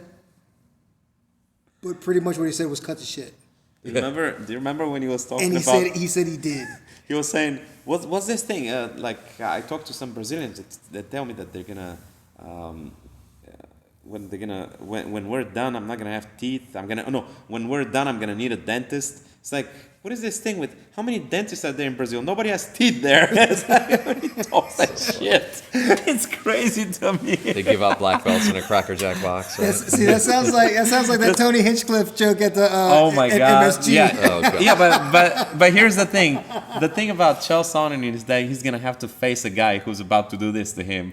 Tony had to face media outlash, and we all know who he is. The problem is His career probably blew up. It may who Tony? Tony. Oh, definitely. Oh, yeah. He He's was way big more enough, popular but now. Yeah. now he's more. And He's you know even more what? popular. More power to him. Yeah, but What Saying my, provocative things with not having to pay the consequences. My That's boy- that's what I'm really easy to saying. do. That's what I I'm don't know saying. if I don't know Look if at Chael. I didn't research it or anything, but my buddy told me today. He was like, "What's weird about that story to him, and it was weird to me." He was like, "The Republican people went over Tony Hinchcliffe's whole set."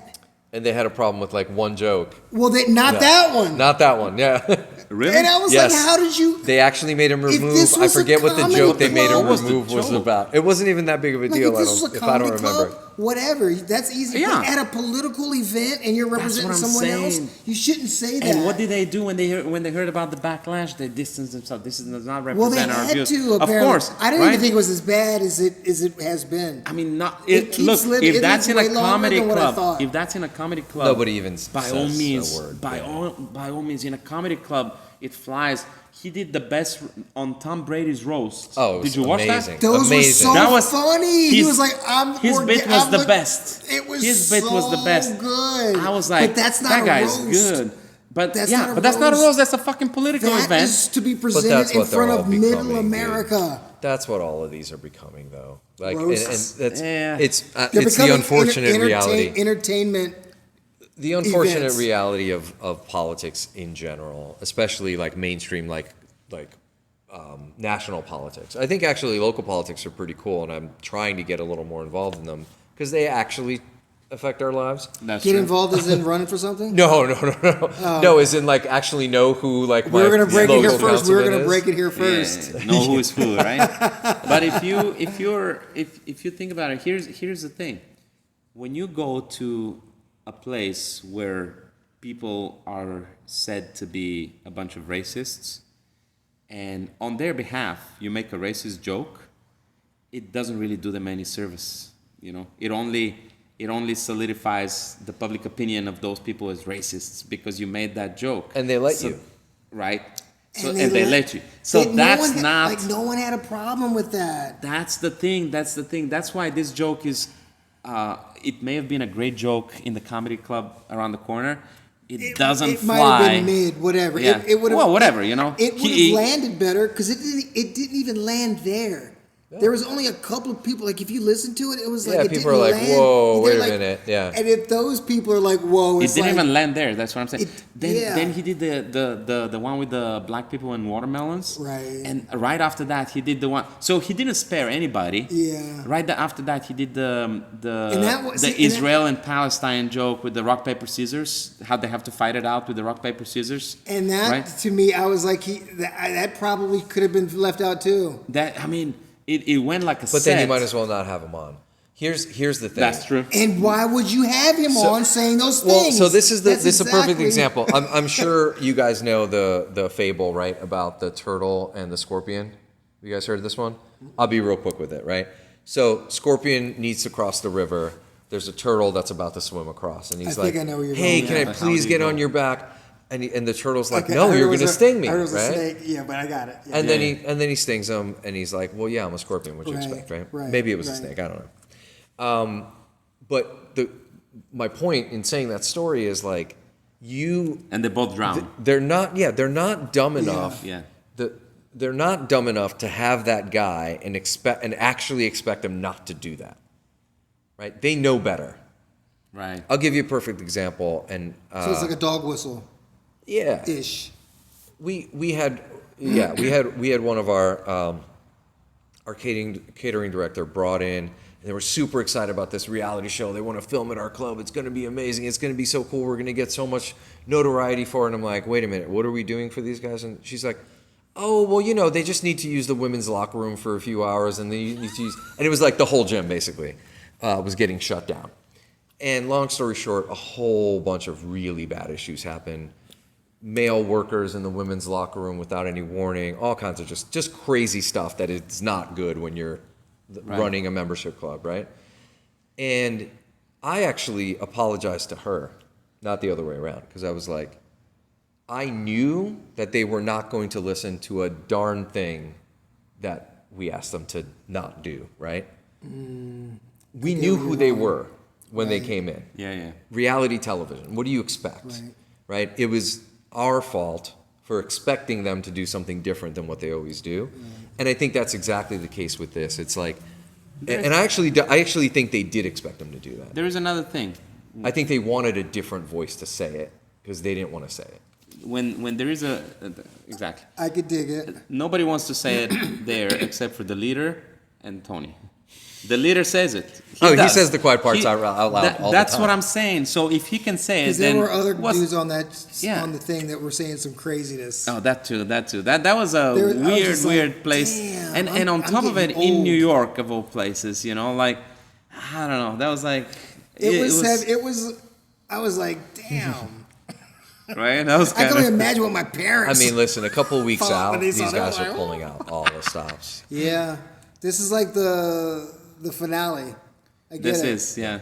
And if that's the last impression they leave, so be it. You know. Hey. But it turned otherwise neutral people like Bad Bunny into Bad Bunny. into, Shout out. Bad Bunny's 50, involved. 40, 50. Beyonce's involved. How many followers do they have? Taylor Swift. Taylor Swift's Dude, been involved. Swift. Well, but she's She's been involved already. She's been involved But for She years. got involved yeah. after the But the debate. Puerto Rican, how many Puerto Ricans I just saw today? How many Puerto Ricans live in swing states? Dude. The most are in Florida. Florida is not a swing state, My fortunately. thing is, dude, But I was talking to my buddy, and he was just like, he's a comedian. You can say anything. I was like, yeah, you can say anything. Absolutely. That's not what I'm talking about. Just because you can say anything doesn't mean you should. And if you're such a good comedian, and I'm not really saying this about Tony Hinchcliffe, but I kind of am. If you're such a good comedian, if you're so smart, then say it in a way that's palatable, like a Dave Chappelle is my example. Dave Chappelle's Chappelle can great. talk about Yeah. whatever he wants. He's going to put it in a way that whether you agree with it or not,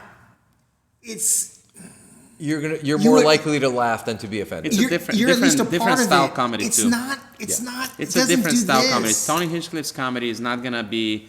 It's not as smart, is you what I'm trying to can't- say. You can't say it. Yeah, you can't say it the same way as Dave Chappelle because that's not your type of comedy. It's well, not what I your. meant more, Dave Chappelle. I don't know who else I could think of because I don't watch a whole lot of comedy. But what I meant was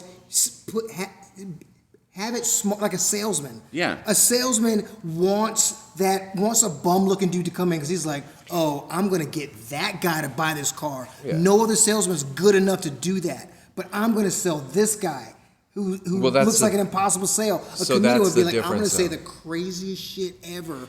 but That's the difference. Everyone's You- gonna have to eat it. You hired an entertainer to do a sales job, right? Right. Because all of those events, right? No matter which side you're on or whatever, all they are sales jobs, right? That's why they go to all the Midwest states, the swing states, the this, the that, and they hold an event that's going to appeal to the people that are in front of them right at that moment. And politicians are the best salesmen. That's why they make so much freaking money, even though they're not supposed to.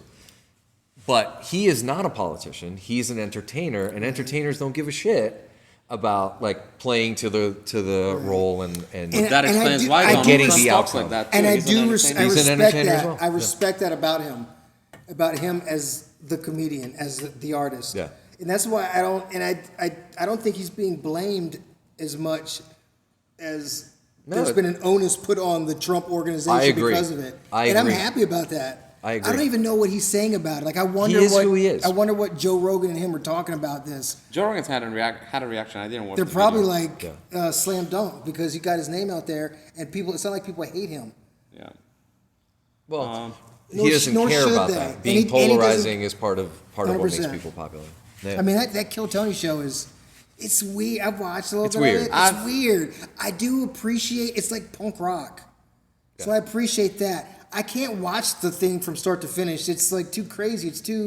There's not enough there for me. But in the clips, I do appreciate the idea. It's dynamic, it's new, Yeah. it's exciting. And if I was like a comedian, Yeah. I would want to go there because you're going to get a legitimate reaction. You're going to get what you deserve. You're going to get a measure of what you are there. And I think that's pretty cool. And by the way, they take the piss out of comedians that are bad. They Oh, yeah. Dude, I've they watched talk some where They're they talk brutal. crazy They're shit. brutal to them. Crazy shit. And it's like Tony specifically is brutal to them. He's like the biggest douchebag with them.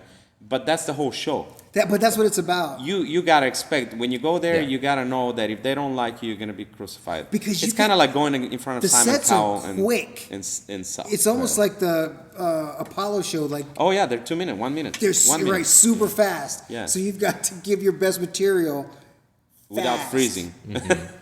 Without freezing, yeah. But yeah, man. So what's your plan for the future with JITSFit? You know, it's a good question. I think, right now, like I said, I'm kind of like keeping it up there. We've got a few members. We've got a few people doing more of like the private, more personalized training. I don't think it's the type of thing that I'll ever want to like let go of or be forced to. It's very low overhead for me. It's, it's up and running. Every couple of, I shouldn't say every couple of years because it's only been 4 years, but every once in a while I'm like, man, maybe I should quit my day job and focus on this thing 100%. But today's not that day. So, I really like, and some of the things that I've learned through it have really helped me in the rest of my professional life. Just the apparel, I know you guys have seen some of the rash guards and stuff like that.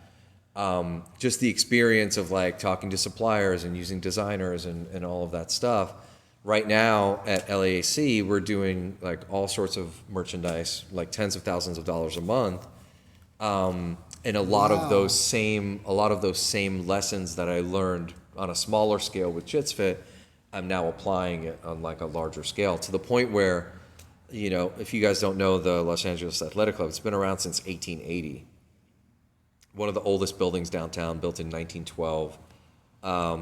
And the brand itself has some recognition outside of LA. It's also a hotel, so people travel there. Downtown. Where? Downtown LA, 7th and Olive. Oh, I know where that is. Beautiful Beau Arts, I used to work in 12-story 3rd building. and Hill, which is not that far from there. Yeah. It's 4 blocks away from there. It's an awesome place, and we've kind of, since the ownership group that I work for took it over, we've done a lot of renovating it in the same sort of classical style. And, that's cool. But a lot of the merchandising, the marketing is keeping that history. We use a lot of the old logos that were designed, way back when. But then making it current, right? We did some awesome stuff for the Dodgers because it's around the corner. We actually have tickets that we give away. Do you still train people there? I teach trainers there. Okay. I mean, I've probably, in 6 months of being there, probably done 10 training sessions total. Okay. But one of the things I do is I train the training staff, but I'm involved in a lot of different things. Is that work? They don't have a jiu-jitsu program? I'm working on it. There's actually a lot of things that they've given me some free reign with, which are really cool. I enjoy training trainers quite a bit. Another company that I'm involved with from just a consulting aspect is a boutique called Bunda. They're around here. There's one in Santa Monica. There's one on 3rd Street. There's familiar. A few in the Valley. It's an awesome, if you want to get legit strength and conditioning done, but not really think about it, go to a place like Bunda. And honestly, whether you're male, female, or otherwise, it's a really fun type of class. It's progressive overload weight training and Stairmaster, and it's intervals back and forth. And they have some amazing case studies of people in 8 weeks just making insane body transformations. Good friend of mine named Katie, who founded it. And what I do for them is I just do education for their group fitness instructors. Mm-hmm. One of my favorite things to do is talk to their managers, talk to their group fitness instructors about how to motivate a group, how to, even in a big group setting, how to be able to influence each individual, kind of notice the people that might be a little more shy, notice the people that, maybe are injured or, don't know the routine as well or whatever. But, those are the things I really enjoy. But the one really cool thing with the athletic club is I'm also able to think about kind of taking something that's got so much history and so much legacy, but modernizing it in a way that it still stays relevant. Sure. So for example, we turned one of the massive spaces into co-working. And so now we have a huge number of members who joined for co-working, but now they also have 3 restaurants and fitness spaces and group fitness classes and all of that right at their fingertips. When you say co-working, what do you mean? WeWork, where you go there and you can work for the day. That's so, very but WeWork cool. is just working, right? Right. You either have the open space or you rent an office. So they can go get a workout and then go to work in a little area. We've turned it into That's it's a very big area. cool. It's actually probably the size of this gym. Wow. The co-working section. So That's very cool. It's really cool. I love the fact that you asked about jiu-jitsu. We actually just got one of the Muay Thai instructors from here to teach a few classes over there. That's very cool. So even though we had some kickboxing and boxing classes that were more like very rudimentary, like beginner style, which is great to have. And then he's going to teach a little bit more of like an intermediate to advanced style. But I am getting about 450 square feet of mat space, and there may or may not be jiu-jitsu in the near future there as well. Wow, that's very nice. exciting. But it's really exciting to take a space that's been there for so long and like modernize it while still kind of keep the integrity of it. Sure. I mean, there's photos on the wall from like 2 centuries ago. Wow. It's amazing.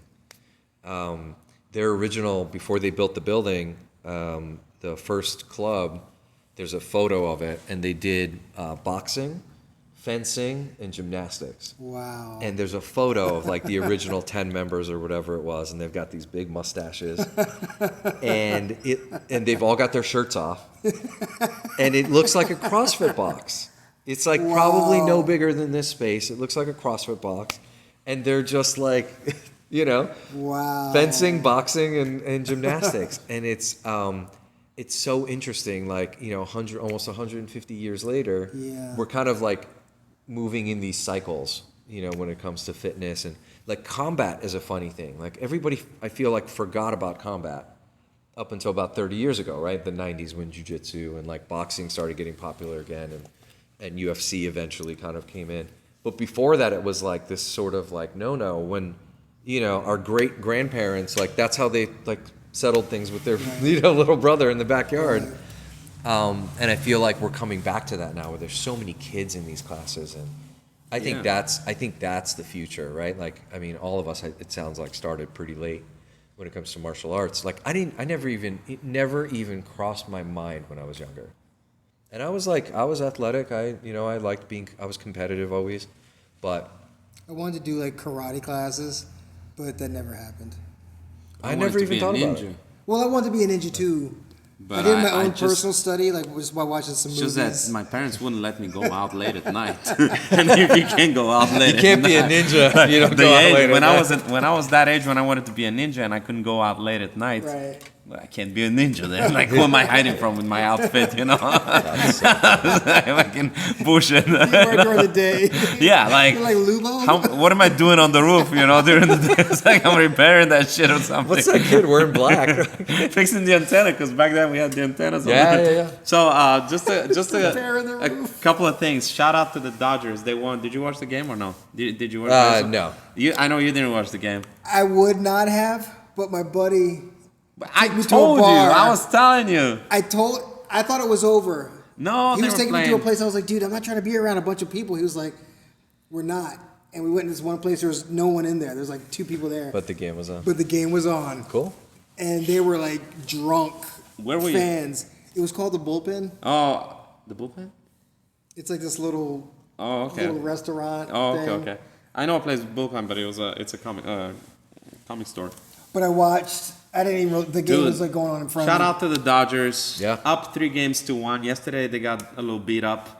Today they went 5-0 down. Big comeback from what I heard. Big Yeah. comeback in the 5th inning. They equalized the game. Then they scored 2 more. Then the Yankees scored 1, and then the Dodgers scored 2 more, and they closed out the game with a perfect, I think, 3 outs with no hits. So it was an incredible 9th inning, and just taking the championship right there in the middle of the Bronx, or wherever the fuck the Yankee Stadium is. It among, is in the Bronx. among all the Puerto Ricans. It is in the Bronx with all the I know it is there. Puerto I know it is there. So We love Puerto Ricans. Shout Yeah. out to all Shout my out to- Puerto Ricans and Dominicans in New Love York y'all. City. I love New York, to be honest with you. I miss New York. And, New York is a cool place. yeah. I can't be there too long though. It makes me want to drink, just because of the it's so dense. Makes you want to drink or get drunk. Makes me want to get drunk. Yeah. I don't want to even enjoy it. I That's just want funny. the anxiety, but it's so New York's where I cool. became an adult. It's so cool. It like forces you to become an adult. I only Hey, it can does. imagine Hey. what it's like to live there. Oh, I loved it. I'm sure it was like intense. I don't know if my My emotional wife and I makeup- still talk about it. Really? We've been in LA longer than we lived in New York now. She's American, right? She's from Ohio. Yeah, she's American. She's from Ohio. We met in New York She's with City. you with the Jits Fits? Yeah. Yeah, Did y'all- yeah. We you guys launched work it together? together. Where did you guys meet? There? We met at Equinox in Chelsea, New York City. In New York City, okay. Wow. Yeah. Is that where you first went when you came to America? New York? New York, New Jersey area. Yeah. Okay. To segue into, do you know where it's from? Armenia. Yeah, you would think so. Bulgaria. Bulgaria. Oh. He and I are paisan. Yeah. Where are you from? Wow. Varna? You were saying? I'm from Varna. Yeah. Yeah. A beautiful city. My father's 100% Armenian, although he's born in Bulgaria also after Yeah. the genocide. Then my mother's from Plovdiv. What Armenian is he from? Armenia or is he from Turkey? That's a great question that I am Could not. be Greece, could be Well, my Turkey. father was born in Varna.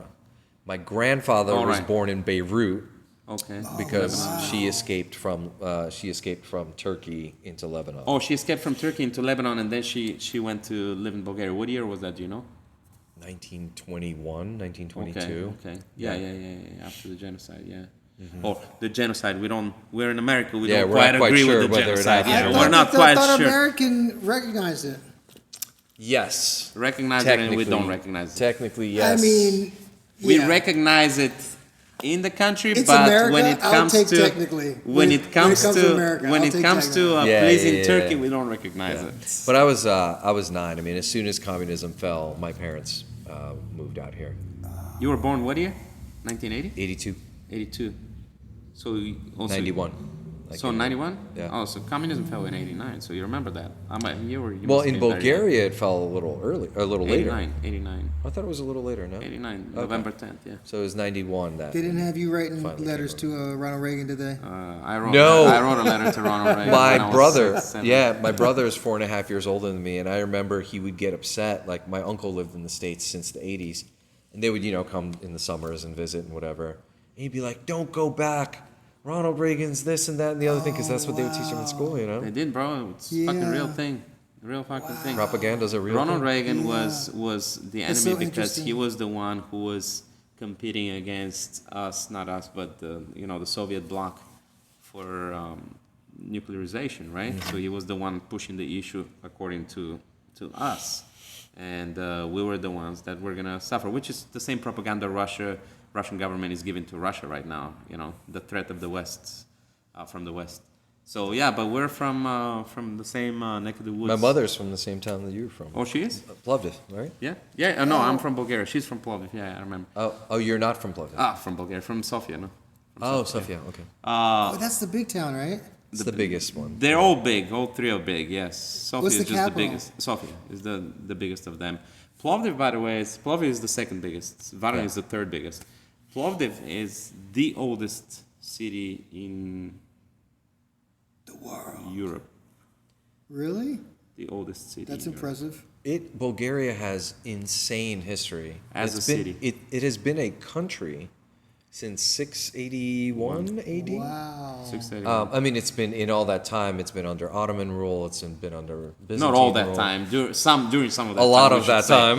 Well, a lot of that time, Yeah. but some of that time we should say because it's It always maintained its. it maintained its cultural independence, but not political independence. But it's the oldest country in Europe currently. Not the oldest country, the oldest country in Europe as it was back then. Because you could talk about Greece and Rome, but sorry, not Greece and Rome, but Italy is what Rome was. Right. So there is no more Rome. Italy It's was different. was like a Yeah, bunch Italy of different didn't- republics. yeah, it didn't So become a country it till wasn't way later. an actual country like it is now. Like one country. Same know with that. Greece. Greece was a bunch of Athens, Islands. Sparta, and all that, Macedonia. So they were not. They were called the ancient Greeks, but that doesn't mean ancient Greece. There was no such thing as ancient Greece. They were like different Yeah. countries. Whereas Bulgaria was, and those were before Bulgaria, but Bulgaria is the oldest country in Europe that's as Did an organized Dracula country. ever go through your country? So where I grew little up in farther up. Varna, it's like a 5-hour drive to Transylvania. Is that right? We've been through it. I Yeah, knew we- it was. we- I knew it was close. That was half stupid joke, half. No, it's close. It's no, it's Okay. definitely It's legit, yeah, it's geographically it's pretty close. Is yeah. Transylvania on the Northeast northeast Romania. Romania? Yeah, okay. Romania. Northeast Romania, but it's on the border with Hungary, or Hungary is on the northwest part of Romania. Now you're really challenging my. This Because fool I is thought freaking that geography. because I thought that Transylvania borders Hungary. It's also. in the east part What of do they Romania. do there? They impale Transylvania, people. it's like, dude, it's like Big Sur. Okay. Honestly, like, I mean, I was a kid when we went through there, so I'm not going to say my Oh, you memory went through was there? like, yeah. Oh, I don't know. It's Wow. maybe a 6-hour drive, maybe not even. Yeah. It's like Big Sur. You know, it's always foggy. There's all these old, you know, foliage and trees and stuff. It's just a strange, magical type of feel to it. Okay. Like, you know, like driving up the. Big you ever Sur, done I've that only drive? seen pictures of Big Sur. Oh, you haven't been? That's an amazing I've been drive. up there, It's one of those places but where I've you're just like, never. I think that if it wasn't for the fables and the stories and the legend of, Yeah. it wouldn't be any. Vlad, the one who was named after, you know, who was the original, the Dracula OG, or whatever, yeah. Vlad the Impaler. He was actually a ruler of where Romania is now, a part of it at least, and he was during Ottoman rule. Yeah. And he would have wars with them, and he would impale his enemies. Yeah, So and then it they sent a letter to Elizabeth saying that he had died when he really didn't, and she killed herself, and then he came back and was mad. I can't remember that. I don't know about that. That was Dracula. Dracula, yeah. I don't know Bram But that. I Stoker. do believe that I But I that's actually where it came I from. do Yeah. believe, and I mean it's still the case, right? Except you know people nowadays they don't drink blood; they do blood transfusions, right? But like I think it's a very ancient thing to believe that the blood of other people 100%. is an elixir of some kind, right? They Yeah. want stem cells now. And Yeah, yes. exactly. People they just skip to And the good part, TRT. right? And conversely, they would also bleed you out if they thought you had some kind of disease. Well, that's what barbers Blood used is good, to do. blood is bad. Yeah, Barbers used to do that. I've gotten The leeched. Italian barbers. Like you know- the thing that goes around, that's like an old. They had that back in the day, and like people would go in like The sick, centrifuge? and they would. Well, the thing that you see in front of barbers, it's like at the Oh, red the and- barber shop Yeah. thing. Red and Yes, blue yes. thing. Oh, Yeah. really? What is that? I know it has to do with their history of being like bloodletters. Like, and you would I go see. in there, and yeah, if it's you like were a sick, it's like a they would- medical person. Yeah, They would like cut you, and blood would come out, and Who wouldn't want to go, you know, if you have a medical problem, there should be, there are and barber they'd shops they'd- all over the they'd place. fade you up just in And, case. and you know, the thing is also, They're pretty clean. they're pretty clean. They're pretty A lot clean. cheaper than ER. A lot cheaper. Yeah. Oh, yeah. You know? But like, God it's knows not what you're even- gonna get, it's though. not- I mean, those blades, you can always sterilize them, you know? I mean, you like want I to. need my colonoscopy, my check. You know, One what they one gonna- thing as a kid, probably the only thing get that a I finger, noticed is what about. Probably the only thing that I remember about communism as a kid, where I was like, "That's weird. That doesn't seem right." Everything else kind of seemed cool. Like I never saw a drug addict. I never saw a homeless person the whole time we lived in Bulgaria. But what was really weird is like some of the shortcuts you could kind of, even as a kid, tell that they were taking because they didn't have any money. They like the government. Like you'd go to the dentist. There was no such. When I came to America and they were like, "Oh, do you want Novocaine or laughing gas?" I didn't understand them. I was like, "I don't dude. know what you mean." They would just open you right up and start drilling and yeah. And it that was. hurt. Oh Yeah, it hurts. Hell yeah, it hurts. You ever do it like where they don't give you enough Novocaine and it hurts? Dude, Imagine none. bad. Like, Like as a kid and stuff. As a kid. yeah. We had a dentist in our school. We had a doctor and a dentist Doctor and at a the dentist, school. yeah. Nurse or a doctor. It was wow. something like that. We had both of them, and it was like a thing, you know. You go to the. My dad used to work for a company that was a big company, big offices and all that stuff, like a industrial office complex. They used to have a dentist and a doctor in there, like Wow. on full salary. When just I take was care of everybody. when I was in high school, my dad would take me to that dentist to do my teeth. And I That's was, funny. I was still fucking The work around away. dentist. Oh my god, yeah. I mean, it's a legit dentist. It's just, it's not a like. But just no Novocaine. They didn't have like some Jack Daniels No, or bro. something in the back. No, not at all. Dang. Pain management was not an industry in communist Bulgaria. No, industry is the right way to put it. But no, it wasn't an industry, and it's you're right. Do you remember the demonstrations and stuff? If you left 1991, Yeah. the stuff from 1990. Yeah? Yeah, that was big. That was big. I don't know how it was in Varna, but in Sofia it was huge. My grandparents lived right in Varna, forget what the town square was called. It's like a pedestrian-only road that I leads know all it. the way to the gardens And then yeah, to the beach. I actually was there when I got my last visa for the United States. I was at that square. Yeah. Had a couple of beers. There was a big protest, I remember, there for There? days. Yeah. Yeah. Wow. Beautiful city, by the way. The fucking It's the together beaches now, are huh? nice and all that Like the stuff. government is fine. I would not say that. What? They've had a few governments resign Oh, and all kinds of They just have corruption election, have or had elections just now. Oh, really? I- It's still a little unstable there. It's more All unstable. of Europe. It's less stable than it was during communist times. Oh yeah, I mean during communist time was one Far party more system. There's crime, nobody. far more corruption, far less work. The economy's worse.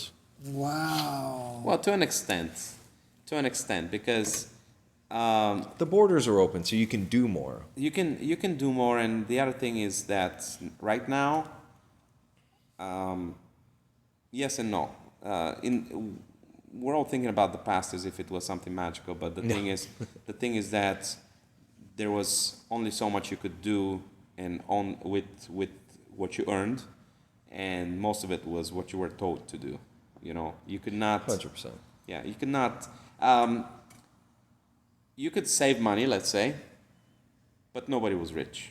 You could not become rich. Yeah. Unless you were part of the ruling, you know. Well, and listen, but party.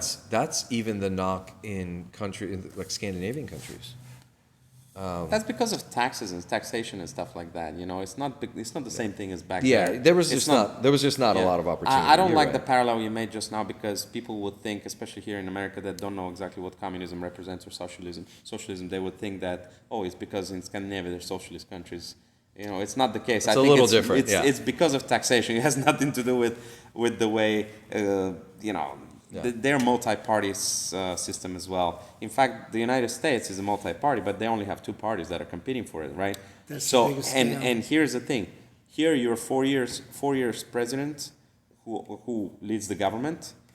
There, your president doesn't lead the government; it's the prime minister, as is throughout Europe, and the government could change at any time. And the biggest problem with governments are their coalition governments, they're called, is that there's like 6, 7, 8 parties that participated in the elections, that got the necessary votes in the elections, and they're all part of the government. And there's a million disagreements within the same government. So here, there's no disagreement within the government. There's the disagreement between Congress and the government, you know, or Senate and the government and Congress, but not within the government itself. Yeah. There is like a fucking mess all over Europe, and It's that's a why. mess And that's here why there too, is like. though. I think here, I mean, look, it's what's the saying? Democracy is a horrible form of government unless you compare it to all the other. Churchill said, right? Yeah. Yeah. I think America is in dire need of a third strong party, but I also agree that Europe is messy because there's too many. I think There's no control. There's no way to get a majority at all. Here, even if you don't, but here's the thing: here in the United States, even if the way the elections work, even if you don't get absolute majority, as long as you win the elections, you form your government. You are the government, like Republican, Democrat. The government is appointed. Yes. The government is appointed by, but it's appointed by within the same party, right? So there is no disagreement in terms of. Kinda. Well, yes and no, because look, if Trump wins, for example, by narrowest of margins, But then what if the Democrats take the House? That's Congress. that's Congress, and that's. He's talking about But like he's saying the government. No, I'm talking. Yeah, you're mixing it up there. They're The different. government is both of those. Is all of that though. Well, right. The government here, is not just the no, president. no, you're correct. Here You're in correct. European countries, there's the parliament, which is the same thing, but the parliament is headed by the majority of the parties that are involved in the government. The party who when has I say, the majority. When I say the government, but they only have they might have 22% and be the majority. and be the majority. So there's more So they infighting, there's cannot. more- You need to have at least, and I don't know what the percentage is right now in Bulgaria, but you So need to everyone have has at a least. vote. All those percentages have votes. now- So there's like a 1, 2, 3, 4. Yeah. So you have to form these coalitions between different parties. The and government is temporary not. and- Okay. The government is not formed by one party. It's formed by 4 or 5 parties, whatever. Yeah. You know Whoever how had like, a the winning president gets to basically form their government. They get like, not the Secretary of State, but what is it like? Education. Yeah, Right, secretaries. like the cabinet. All those The cabinet, different, yeah. everybody in the Right. cabinet, right? They're appointed by the same. Yeah. They're people from the same party. Yeah. They are not in disagreement with the leader of the government. In this case, the I president. mean, by definition, they wouldn't be picked. Right. Right. But they're also appointed by the prime minister. Yeah. The prime minister is from the party that won the most The majority. votes, the majority of the votes. But with that being said, the prime minister is going to appoint a minister of education from another party, which Why doesn't he now, appoint him from his own party? because it's a coalition Well, has he to be a probably wouldn't be coalition voted in. Right. it's a They coalition have government. to agree. Yeah. Well, it's kind of the same, like, you know how here we do the Supreme Court justices and whatever? Yeah. Right. Except instead of like 2 dueling parties, you've got all these different. Yeah, that sounds. But not I fun. gotta say, I mean, my I think biggest that there is disappointment. more political stability here than there is anywhere in Europe. Of course. But my biggest disappointment with this election cycle was that I felt like there was actually a viable third party candidate that could have set up the future for there to be an actual person who had a chance to win. I don't think RFK Jr. had any chance to actually win the presidency. Right. But I think what he did have a chance to do before he kind of did this muddled thing Kind of went off the deep end a was little bit. was that what he had an opportunity to do was show enough 10, 12, 15% to then move forward with a third party, which would probably be a moderate party somewhere in between these two that keep moving away from each other. And it would actually, in 4 years, maybe 8 years, would actually have a third viable candidate. And I think that's all we need. I don't think we need, to your point, 5, 6, whatever. It gets, I mean, they were trying to explain the French election, which happened a few months ago, I think in July. And it's like, there's a whole first round of voting. Yeah. And then like the top 3 candidates make it to the next round of voting. Because there is a lot of Because there's parties. so many parties and so many Yes. That candidates. sounds It's too And you know crazy. how these parties are born? Isn't France like that big? Us And three, do it fast, too. France is huge. They Us, do it fast. They do it let's in say, like less let's than a say month. us three. Wow. Let's say us 3 are from. Is it big? How big is it? Bigger than. France is big. It's the biggest country. Used to be the biggest Was country it in Europe, 60 million? besides Russia. Oh, it's probably about 80 million. 80? Yeah, Do probably. they make it look small on the map, or am I just? No, The France is a problem good is- size. France is a good size. France, France is the. France. A lot of big cities. Before Germany got united, or even now, even it's still bigger than Germany. I think it's. I think. Germany's economy is way bigger, though, right? I think Ukraine. I mean, not way bigger, but it's bigger. It's like the biggest one in Europe. Germany's economy is the biggest one in Europe, but I think France is close second. France has huge economy, like huge, but they All that wine. they have a lot of the problems. You know, same political problems stem from disagreement within the same government, and the government is not on the same page. That's the problem. You know, Very little can get done. yeah. And we suffer from the same thing here. You know, this whole Right. filibuster thing and all these other things that have come in. Yeah, because here, if Congress and The Senate. Are they're ruled not by they're on different different parties, on different parties. nothing happens. Nothing happens. If the president, and that's once in a blue moon, because every 2 years there is election, essentially. But stuff has gotten over the years tighter and tighter, where it's gotten more evenly spaced. 'Cause I remember when I was younger. There was like- a ruling party.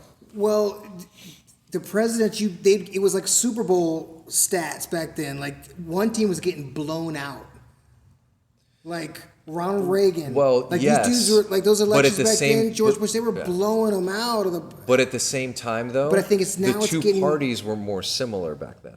What's happening now is they're both running to the very far corners polarized. of the earth. They're getting so polarized that it's actually changing discourse between like regular human beings every But isn't it day. crazy how it's becoming so down the middle, down the line, equal in numbers? 50.5%. That's yeah. crazy. Well, That's some kind George, of phenomenon. George W. Bush won the same way. W. Bush won very Okay, closely. and that was the biggest probably the deal beginning of it. ever. That was I my remember when that was my happened. freshman year in college. Really? I remember where I was. I took a history class that was supposed to be on colonial America, and then the election happened in November. So literally, like, we're a month and a half in, and the guy was like, "Return your books to the bookstore. We're talking about current politics, cool. current history." And it That's was one of the cool. best classes I ever took. But that was the beginning of it, and ever since it's just this like It's- divide, and against it's Al Gore? not good. Yes. Yeah. I remember listening to the radio But when the- Al yeah. Gore conceded. Yeah. And then I was like, There was a recount and he stuff. conceded. I was like, is it even, I didn't even know it was over yet. And then he tried to like come back, but then it was like kind of too late. Yeah, but look, like I think that's a perfect example of, you know, as contested as that was, like, was so no contested. one was about to riot in the streets. No one was No, gonna. it was totally different. No It was one, a different feel. and it was because both the candidates had respect for each other, the parties had respect for each other, and it was always, all the debates were super respectful.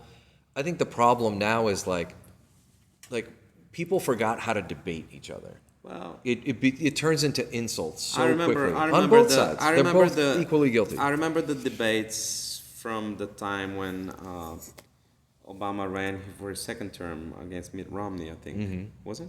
Yeah. The first Yeah. one was against John McCain Yeah. and Mitt Romney. And the debates were nothing but respectful. Dude, they were- There was 100%. nothing. That was not. Now it's turning into a reality TV. It's turned into entertainment. People actually tune in to see the One thing I'll entertainment. say It's- is, one it's thing I'll say is, entertainment. I saw some highlights. I didn't watch the whole thing, I'll be honest. But the vice presidential debate was actually pretty. That was respectful. different. I listened to that on the radio. Yeah, That was different. That was different. And the answers were intelligent. And Yeah. what was interesting was they did both hold the very similar political views They to the agreed. presidential candidates, but they were just more respectful in their. And they agreed on some stuff, kind of, but it was cool because But there's a lot they of kind common of ground. talked to each other. Yeah.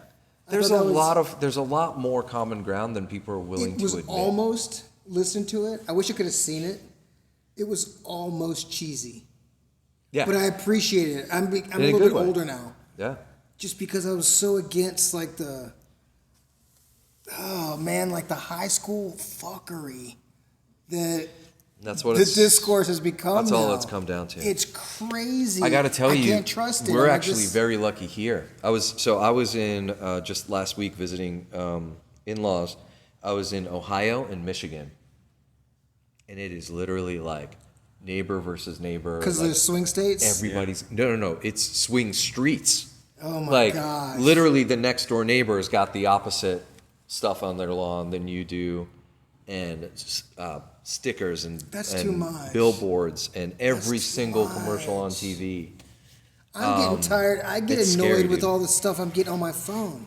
Yeah. And I hear on like the late night, like some late night shows I'll watch from time to time, they like, it's turned into a joke. So I'm like, I'm not the only one. Yeah, no. But I'm like, I'm getting like 5 and 6 a day.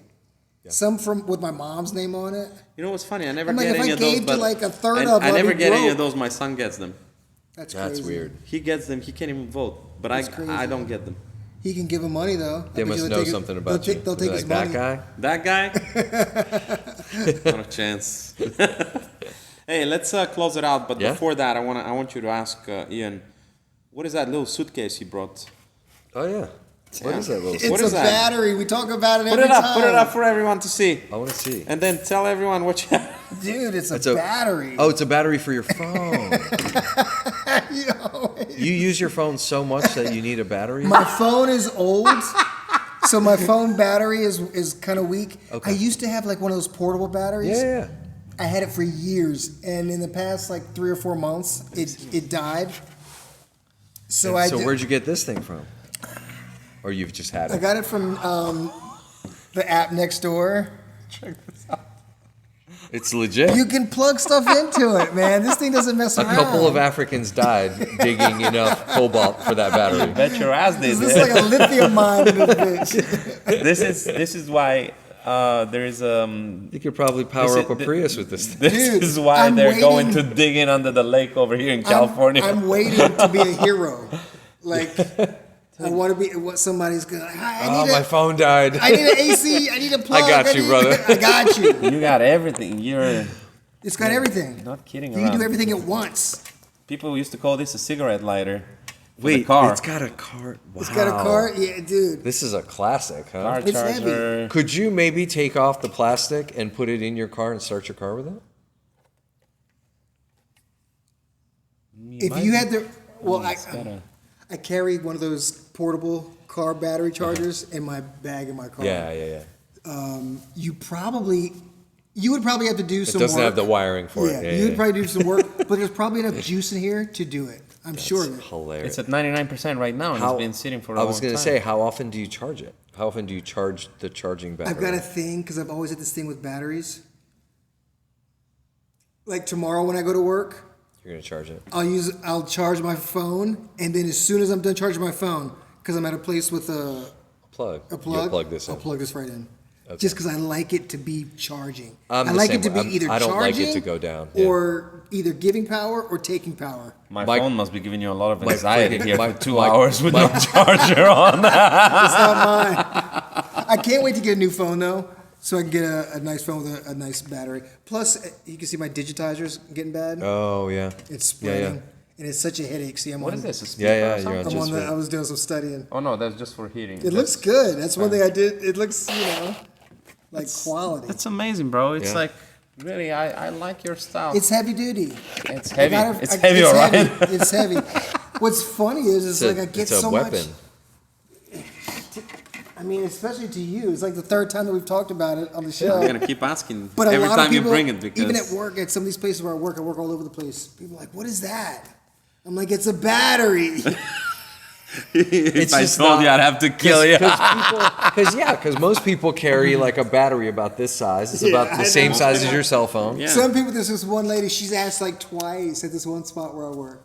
She's funny. But you know what you can do also? She's like, "Is that a radio?" I'm like, "It's a battery. It's the same thing it was last week." No, actually, you can plug in your radio You to can't it. plug in your radio. It's like a throwback to a I mean, it boombox. looks like it has a speaker, but I it's not told a speaker. I told It's Pete got a last light week. on it. I told Pete last week he misses the boombox so much that he bought one of these just to carry it on his shoulder. Yeah. Just in Look at that. case of emergency. Like, cause the one on your cell phone wouldn't work. Well, that's a bright one, and it also has an emergency.